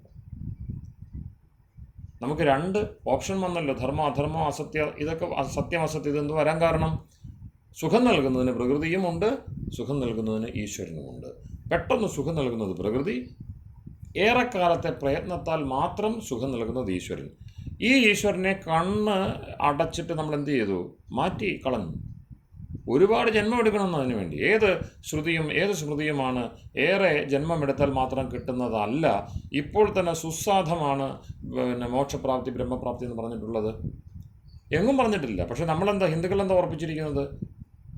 ഇവിടെ ഹിന്ദുക്കളെന്നല്ല, എല്ലാവരും ഉറപ്പിച്ചിരിക്കും. അവനവൻ്റെ സമ്പ്രദായത്തിൽ ഉറച്ചു കഴിഞ്ഞാൽ, ഈ സഭയിൽ അംഗത്വം എടുത്താൽ മോക്ഷം, ഈ ജാതിയിൽ ജനിച്ചാൽ മോക്ഷം, ഈ സമ്പ്രദായത്തിൽ അംഗത്വം എടുത്താൽ മോക്ഷം, ഈ ദേവൻ്റെ അടുത്ത് ചെന്നാൽ മോക്ഷം. എന്തെളുപ്പമായ കാര്യങ്ങൾ. അപ്പോൾ അവരെന്ത് ചെയ്തു? പെട്ടെന്ന് സുഖം കിട്ടുന്ന പ്രകൃതി, അത് എത്ര വലുതായിക്കോട്ടെ, അതിനോട് ഈശ്വരനെയും ഇക്വേറ്റ് ചെയ്തു, അഥവാ ഈശ്വരനെ പുറത്താക്കി. ആ പരമ്പര വർദ്ധിച്ചു കഴിഞ്ഞപ്പോൾ നിത്യത്തെ ഉപാസിക്കുന്നവൻ പ്രകൃതിയെ നഗണ്യമാക്കും. കാരണം എന്താണ്? അവനോട് വേദം പറഞ്ഞ എന്താണ്? ഈശാവാസ്യം ഇതം സർവം യത് കിഞ്ച ജഗത്യാൻ ജഗത്ത്. ഈ പറയുന്ന പരിവർത്തനശീലമാണ് ജഗത്ത്. അതിൽ എന്തൊക്കെയാണോ നന്മയുള്ളത്, ആ നന്മയുടെ സാരമായിട്ടിരിക്കുന്നത് അത് ഈശ്വരൻ്റെ നിവാസസ്ഥാനം എന്നതുകൊണ്ട് എന്ന നില മാത്രമേ അതിനുള്ളൂ. ഇനി ഈശ്വരനെ കിട്ടണമോ? ഇതിനെ മൂടിക്കളഞ്ഞത് ഈശ്വരനെ കൊണ്ട് മൂടണം. ഈശേന ആവാസ്യം ആച്ഛാദനീയം ഇതം സർവം ജഗത്. ഇതിനെ മൂടിക്കളഞ്ഞേക്കുക. അപ്പോൾ അവിടെയാണ് യഥാർത്ഥ വൈദികമായ മിഥ്യാസിദ്ധാന്തം അല്ലെങ്കിൽ മായാവാദത്തിൻ്റെ പ്യുവറസ്റ്റ് ആയിട്ടുള്ളൊരു ഒരു അവസ്ഥയാണ്. അതായത് വ്യാവഹാരിക സത്യമായിട്ട് മാത്രം ഇതിനെ കാണുക, ഇതിന് പാരമാർത്ഥികത കൊടുക്കാതിരിക്കുക. അത് വൈദികമായിട്ടുള്ള പാരമ്പര്യമാണ്. ശങ്കരാചാര്യരും മറ്റും അതിനെ ഉന്മൂലനം ചെയ്തത്. ഈ അർത്ഥത്തിൽ ഇവരെന്ത് ചെയ്തു? ജഗത്തിൻ്റെ നിഷേധം, ബ്രഹ്മനിഷേധം, ഇതെല്ലാം അതുകൊണ്ട് സാധിക്കുകയാണ്. എന്നിട്ട് എന്ത് പറയുന്നു?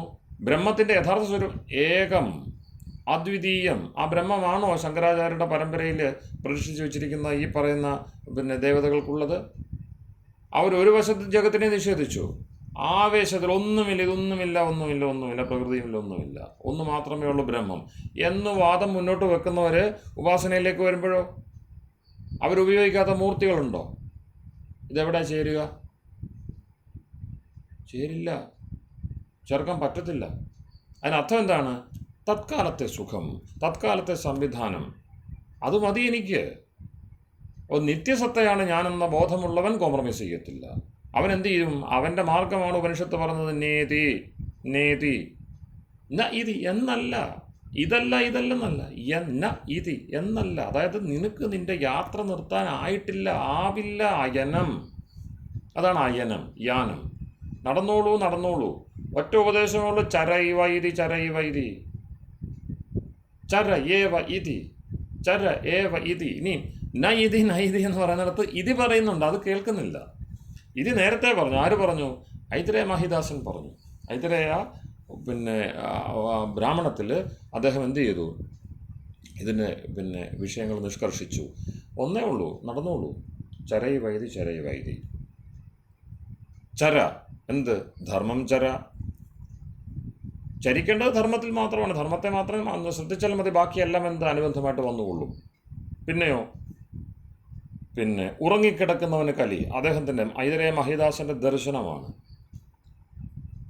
അവിടെ അത് ഞാൻ പൂരിപ്പിച്ചിരുന്നു. 108 വർഷം, 118 വർഷം, 116 അതൊരു ചെറിയൊരു ശങ്കയുണ്ട്, എൻ്റെ ഓർമ്മയുടെ ഒരു വിഷയമാണ്. അത്രയും കാലം രോഗങ്ങളോട് മല്ലിട്ടുകൊണ്ട്. അതാണ് എൻ്റെ വ്യത്യാസം. അവതാര പുരുഷൻ്റെ അവസ്ഥയും സിദ്ധപുരുഷൻ്റെ അവസ്ഥയും തമ്മിലുള്ള വ്യത്യാസം ശ്രീരാമകൃഷ്ണ ഗുരുദേവൻ പറഞ്ഞു എന്നുള്ള ഞാൻ സൂചിപ്പിച്ചുവല്ലോ.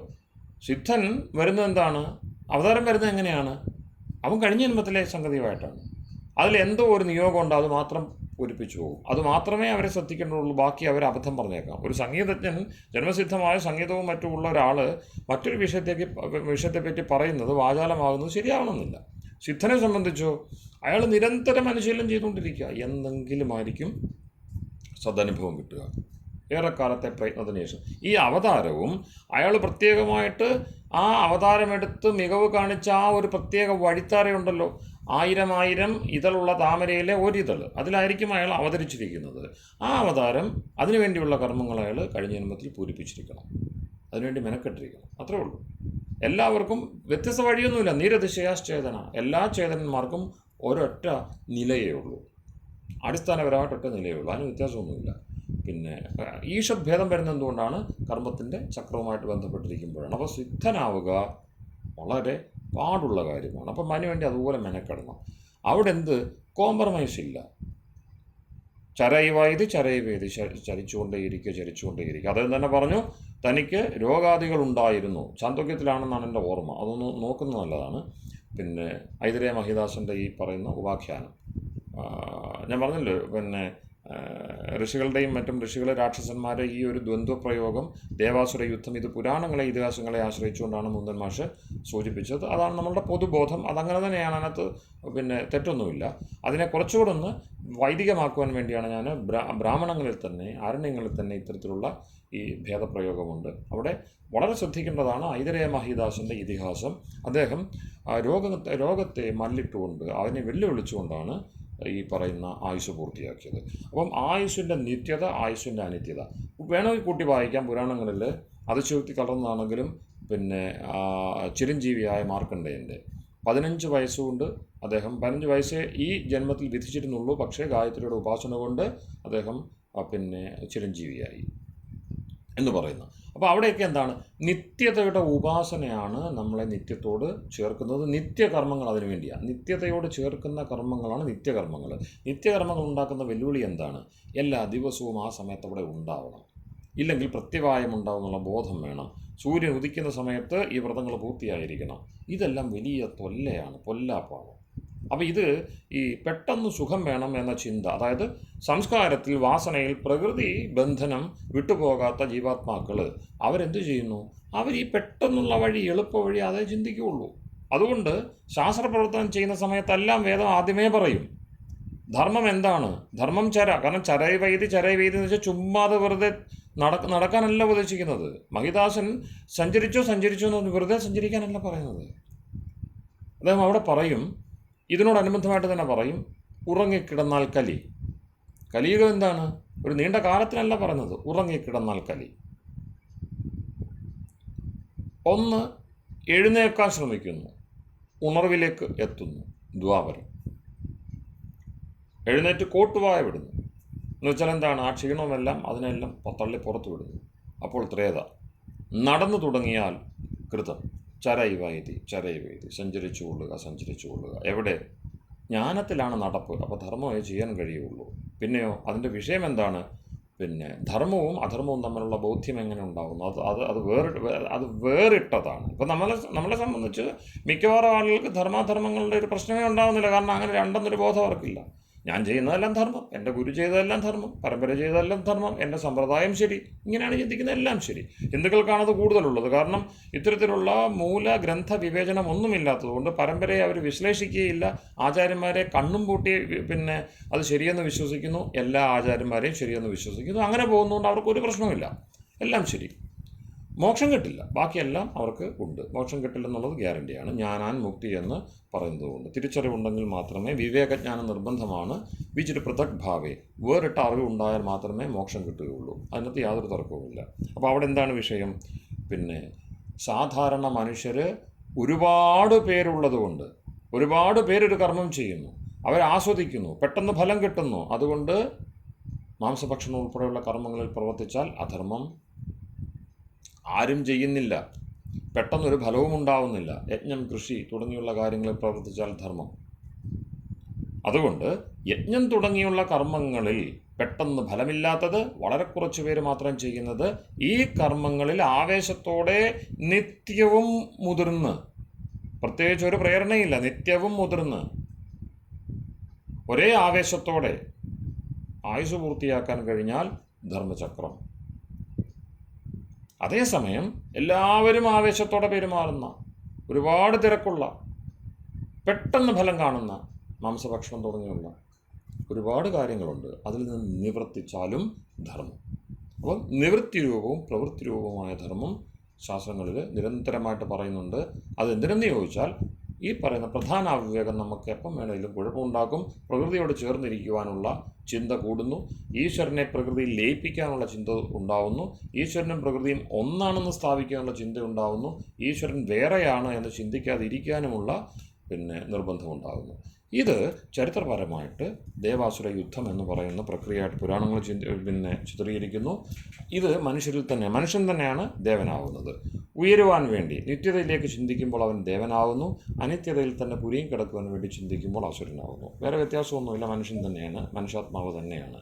പക്ഷേ ചരിത്രപരമായിട്ട് ഇതൊരു വലിയ വിഷയം തന്നെയാണ്. സമയം നമ്മുടെ ഏറെ പോയി. ഞാൻ ആ ആശയം ഒന്ന് അവതരിപ്പിക്കാൻ കഴിഞ്ഞെന്ന് വിചാരിക്കുന്നു. ഓം.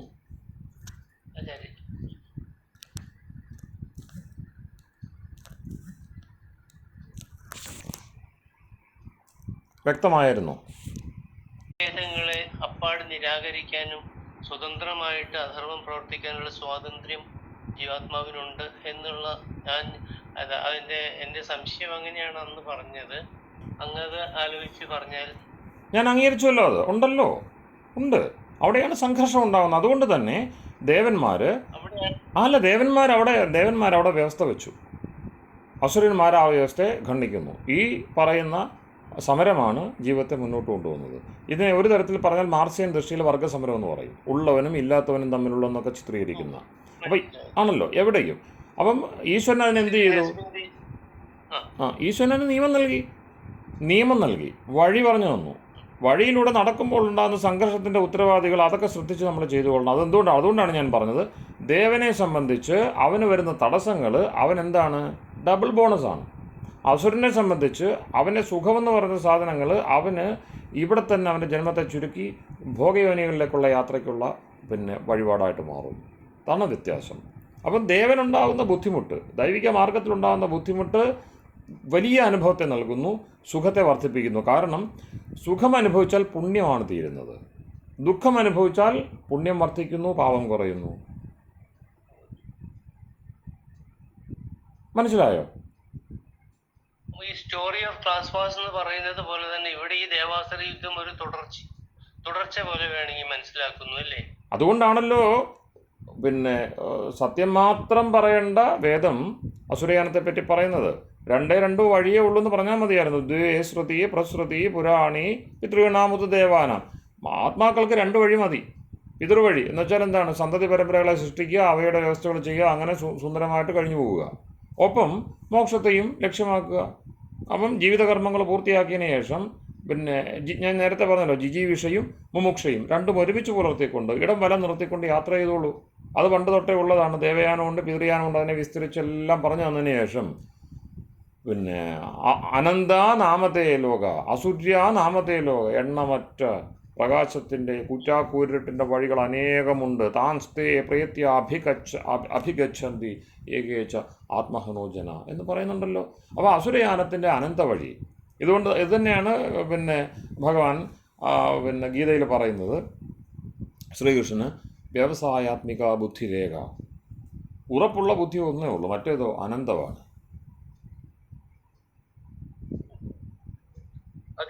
അതിന്റെ ആ സ്വാതന്ത്ര്യം ജീവാത്മാവിനുണ്ട് എന്ന് നമുക്ക് മനസ്സിലാക്കുന്നത് ശരിയാണ് അല്ലേ? കാരണം പ്രധാന അവിവേകമുണ്ട്. നമ്മൾ തന്നെയാണല്ലോ അപ്പുറത്തിരിക്കുന്നത്. അവിടെ ഞാൻ അതുകൊണ്ടാണ് പറഞ്ഞത്, ഈ മോശപ്പെട്ട കർമ്മം കാണിക്കുന്ന ആത്മാവ് നിത്യവും മോശപ്പെട്ട കർമ്മം കാണിക്കുന്ന രാക്ഷസനല്ല. ഋഷിയിലും രാക്ഷസനിലും ഒരേ ആത്മാവാണ് ഇരിക്കുന്നത്. അതിൻ്റെ ഭീകരത എവിടെയാണ്? ഈ ചിലർ പറയുന്നു, ഇപ്പം ജൈന ആദി സമ്പ്രദായങ്ങളിൽ കാണാം, പിന്നെ ആനയുടെ വലിപ്പമുണ്ട് ആത്മാവിന് ആനയിൽ, ഉറുമ്പിൻ്റെ ആത്മാവിന് ഉറുമ്പിൻ്റെ വലിപ്പമുള്ളൂ. അതുകൊണ്ട് ഉറുമ്പിൻ്റെ ആത്മാവ് എപ്പോഴും ഉറുമ്പിലേ ഇരിക്കുകയുള്ളൂ, അത് ആനയുടെ ആത്മാവാകത്തില്ല.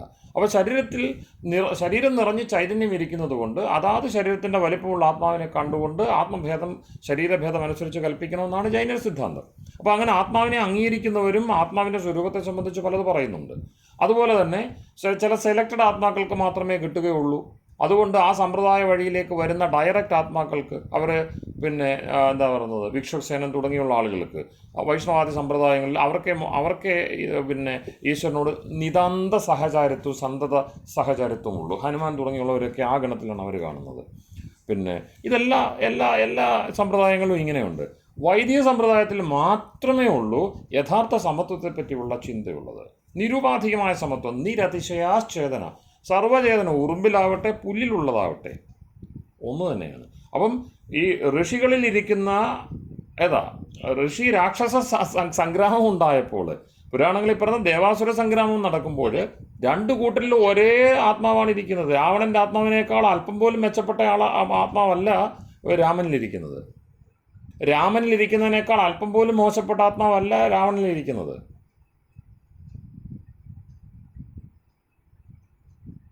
അത് കൺസെപ്ച്വലായിട്ട് നമ്മളത് പറയുന്നു, മനസ്സിലാക്കുന്നു. പക്ഷെ അനുഭവ തലത്തില് ആ വ്യത്യാസത്തിന്റെ അടിസ്ഥാനം എന്താണ് സ്വാമി? ഗുണങ്ങളുടെ വ്യത്യാസം, അതാണ് ന്യായം പറയുന്നത്. ന്യായം കർമ്മസിദ്ധാന്തമാണ് അവതരിപ്പിക്കുന്നത്. എന്താണ്? ഗുണവിശിഷ്ടാശ്ചേതന, ഗുണദോഷങ്ങളെ സംബന്ധിച്ച്. കാരണം എന്താണ്? നമ്മൾ രണ്ടുപേരും രണ്ടല്ലേ? ആത്മാവ് ഒന്നാണ് തത്വത്തിൽ, പക്ഷേ രണ്ടാണ് അല്ലേ? അവ സഞ്ചരിച്ചു തുടങ്ങുന്നത് ഏതോ ഒരു പോയിന്റിൽ നമ്മൾ സഞ്ചരിച്ചു വന്നു, കുറേ പാരലായി ഡൈവേർജ് ചെയ്യരുതോ അല്ലേ? അനന്തതയിൽ നമ്മൾ ഒന്നിക്കാം, വേർപെടാം. രണ്ട് സംഭാവനകളുണ്ട്. വേർപെട്ടു. വേദമാർഗം തന്നെ പിന്തുടരുന്നവർ പാരലായിട്ട് പോകും, സമാന്തരമായിട്ട് സുഖത്തിലേക്ക് പോകും. അല്ലാത്തവരോ പല വഴി തിരിഞ്ഞു പോയി. പല വഴി തിരിഞ്ഞ് വീണ്ടും എപ്പോഴെങ്കിലും എത്തിയേക്കാം, എത്താതെ പറ്റത്തില്ല. പക്ഷേ പല വഴി തിരിയാനും ഒരേ ദിശയിൽ സഞ്ചരിക്കാനും തുല്യ സാധ്യതയാണ്. അതാണ് പ്രോബബിലിറ്റി തിയറി എന്ന് പറയുന്നത്. 50% മോക്ഷത്തിലേക്കും 50% പിന്നെ സാധാരണ ജീവിതത്തിലേക്കും നമ്മൾ പോയിരിക്കും. നമ്മളും അങ്ങനെ തന്നെയാണ്. എക്കാലത്തേക്ക് ഇപ്പോൾ ലോകത്തിലെ ഏറ്റവും ശുദ്ധ രണ്ടാത്മാക്കളാണ് നമ്മളെന്ന് തൽക്കാലം കൽപ്പിക്കുക. പിന്നെ ഞാനും മൂന്നും മാഷും തത്കാലം വാദത്തിന് വേണ്ടി കൽപ്പിക്കുക. അങ്ങനെ കൽപ്പിച്ചാൽ നമ്മളും 50% മോക്ഷത്തിലിരുന്നിട്ടുണ്ടെങ്കിൽ 50% ഈ കാലയളവുകളിൽ, അതായത് അനാദി തൊട്ടുള്ള നമ്മളുടെ സഞ്ചാരത്തിൽ 50% പിന്നെ ഈ പറഞ്ഞ സാധാരണ ജീവിതം നയിച്ചിട്ടുണ്ടാവണം. ഇത് നിയമമാണ്.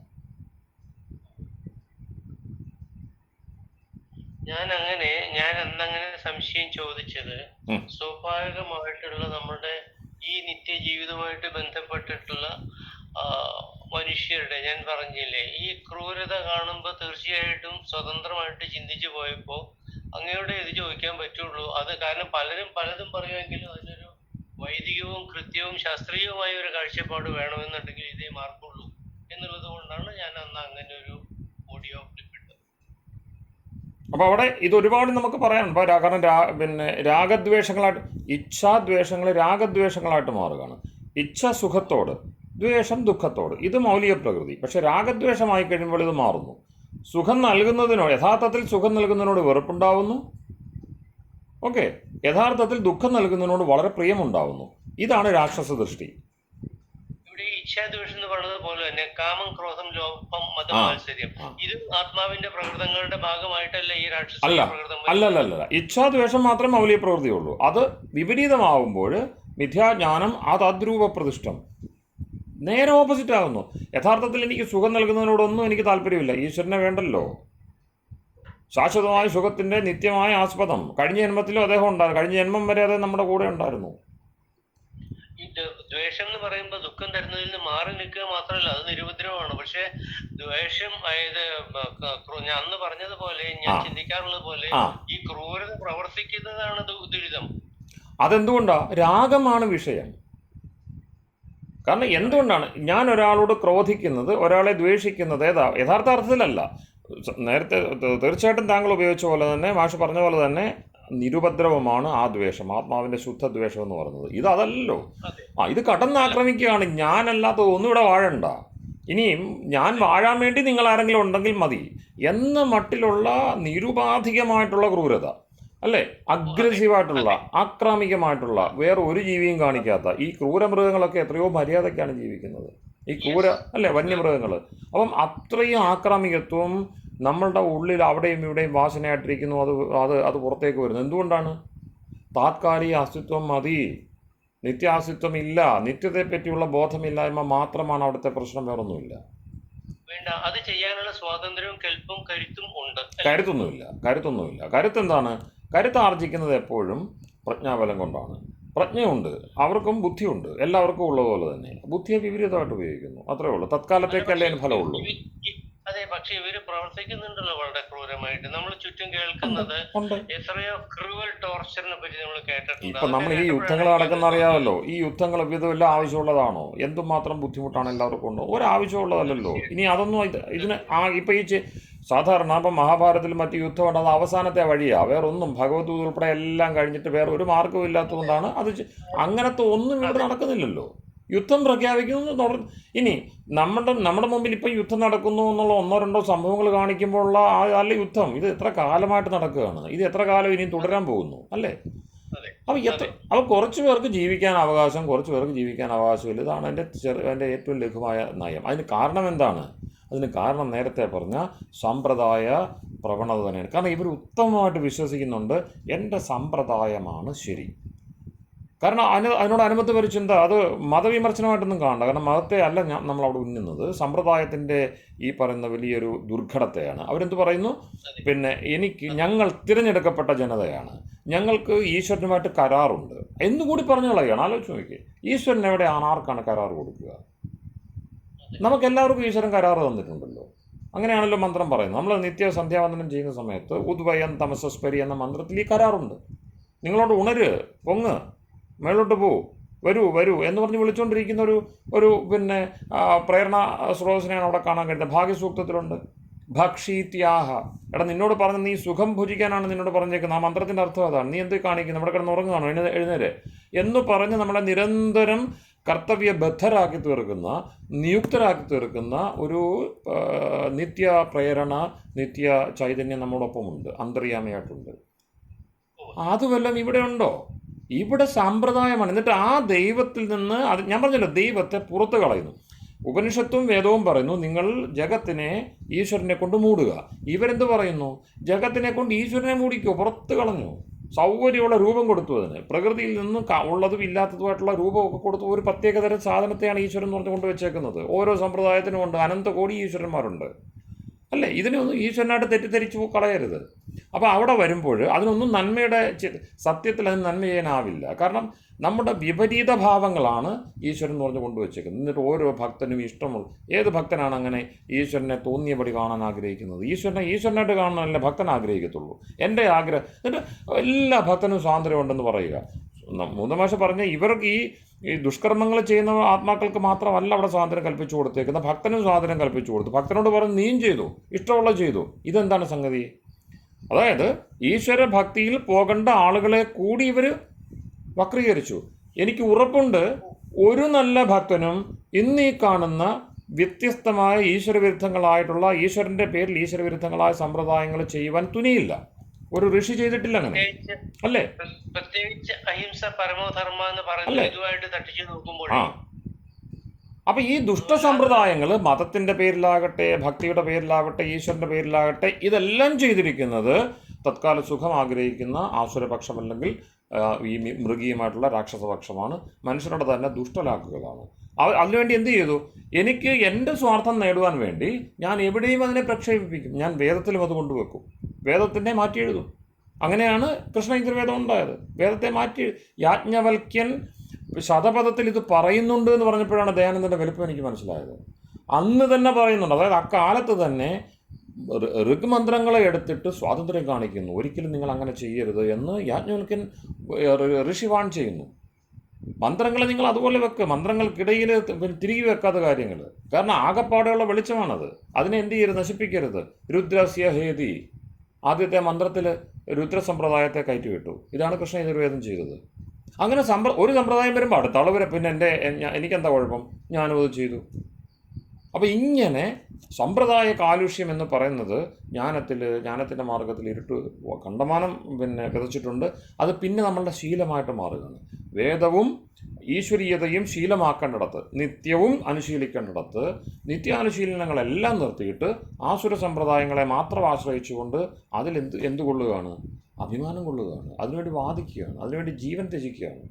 ഈ വൈപരീത്യമാണ് കാണുന്നത്. ഇതിനെ ചുരുക്കി മിഥ്യ എന്ന് പറയും. മിഥ്യാജ്ഞാനം അത് അദ്രൂപപ്രതിഷ്ഠ. നിത്യത്തെ അനിത്യമെന്ന് കാണുക, അനിത്യത്തെ നിത്യമെന്ന് കാണുക, ശരിയെ തെറ്റെന്ന് കാണുക, തെറ്റിനെ ശരിയെന്ന് കാണുക, ആത്മാവിനെ അനാത്മാവെന്ന് കാണുക, അനാത്മാവിനെ ആത്മാവെന്ന് കാണുക. ഇത് വളരെ ഗൗരവമുള്ള വിഷയമാണ്. ഇതിനെ മാറ്റാൻ വേണ്ടി മാത്രമാണ് ഈ ദർശനശാസ്ത്രം. ശരിക്കും പറഞ്ഞാൽ ഭർതൃഹരിയുടെ ഒരു ക്ലാസിഫിക്കേഷൻ ഞാൻ വായിക്കാനിടയുണ്ടായി. ദേവൻ, മനുഷ്യൻ, രാക്ഷസൻ, പിശാച്.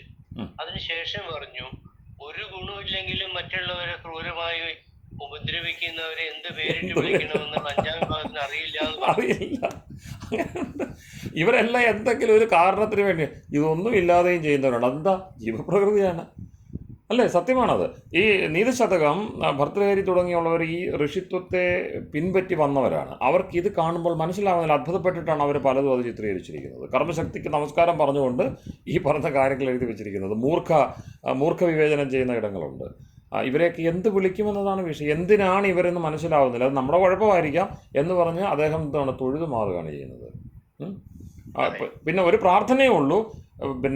എന്താണ് പറഞ്ഞത്? ദേവമന്ദിരങ്ങളിലും മറ്റും ഇവരുണ്ടാവാം. ഈ ബ്രഹ്മസവിധം പ്രാർത്ഥിക്കുന്നതിന് വേണ്ടിയാണ്. മൂർഖന്മാർ അവിടെ ഉണ്ടാവില്ലല്ലോ.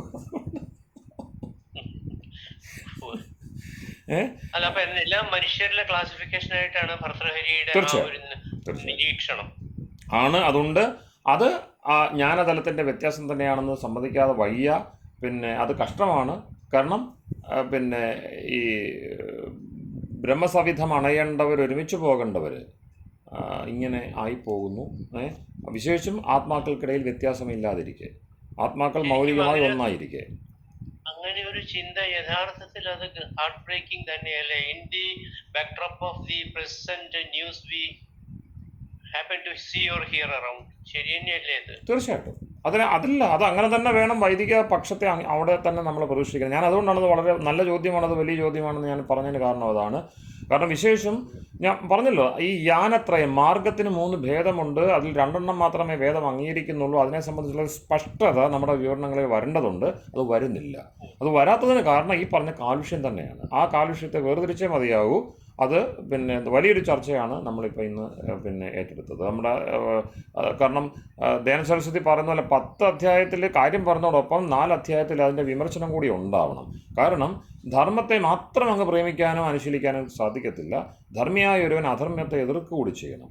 എന്നാലേ അവിടെ തിരിഞ്ഞു കിട്ടുകയുള്ളൂ. വിശേഷം കലികാലത്തിൽ അതിൻ്റെ ബാധ്യത കൂടുതലാണ്. പക്ഷെ അത് എങ്ങനെ ചെയ്യാൻ കഴിയും? ജീവധർമ്മം പുലർത്തിക്കൊണ്ട് എന്നത് ഈശ്വരനും ഋഷി പരമ്പരയ്ക്കും വിട്ടുകൊടുക്കാം.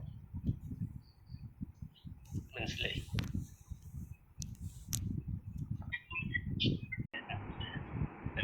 ബാക്കി ഭാഗങ്ങൾ നമുക്ക് അടുത്ത ക്ലാസ്സിൽ എടുക്കാം. നമസ്തേ. ഓം ശുഭരാത്രി. ഓം ശാന്തി ശാന്തി ശാന്തി.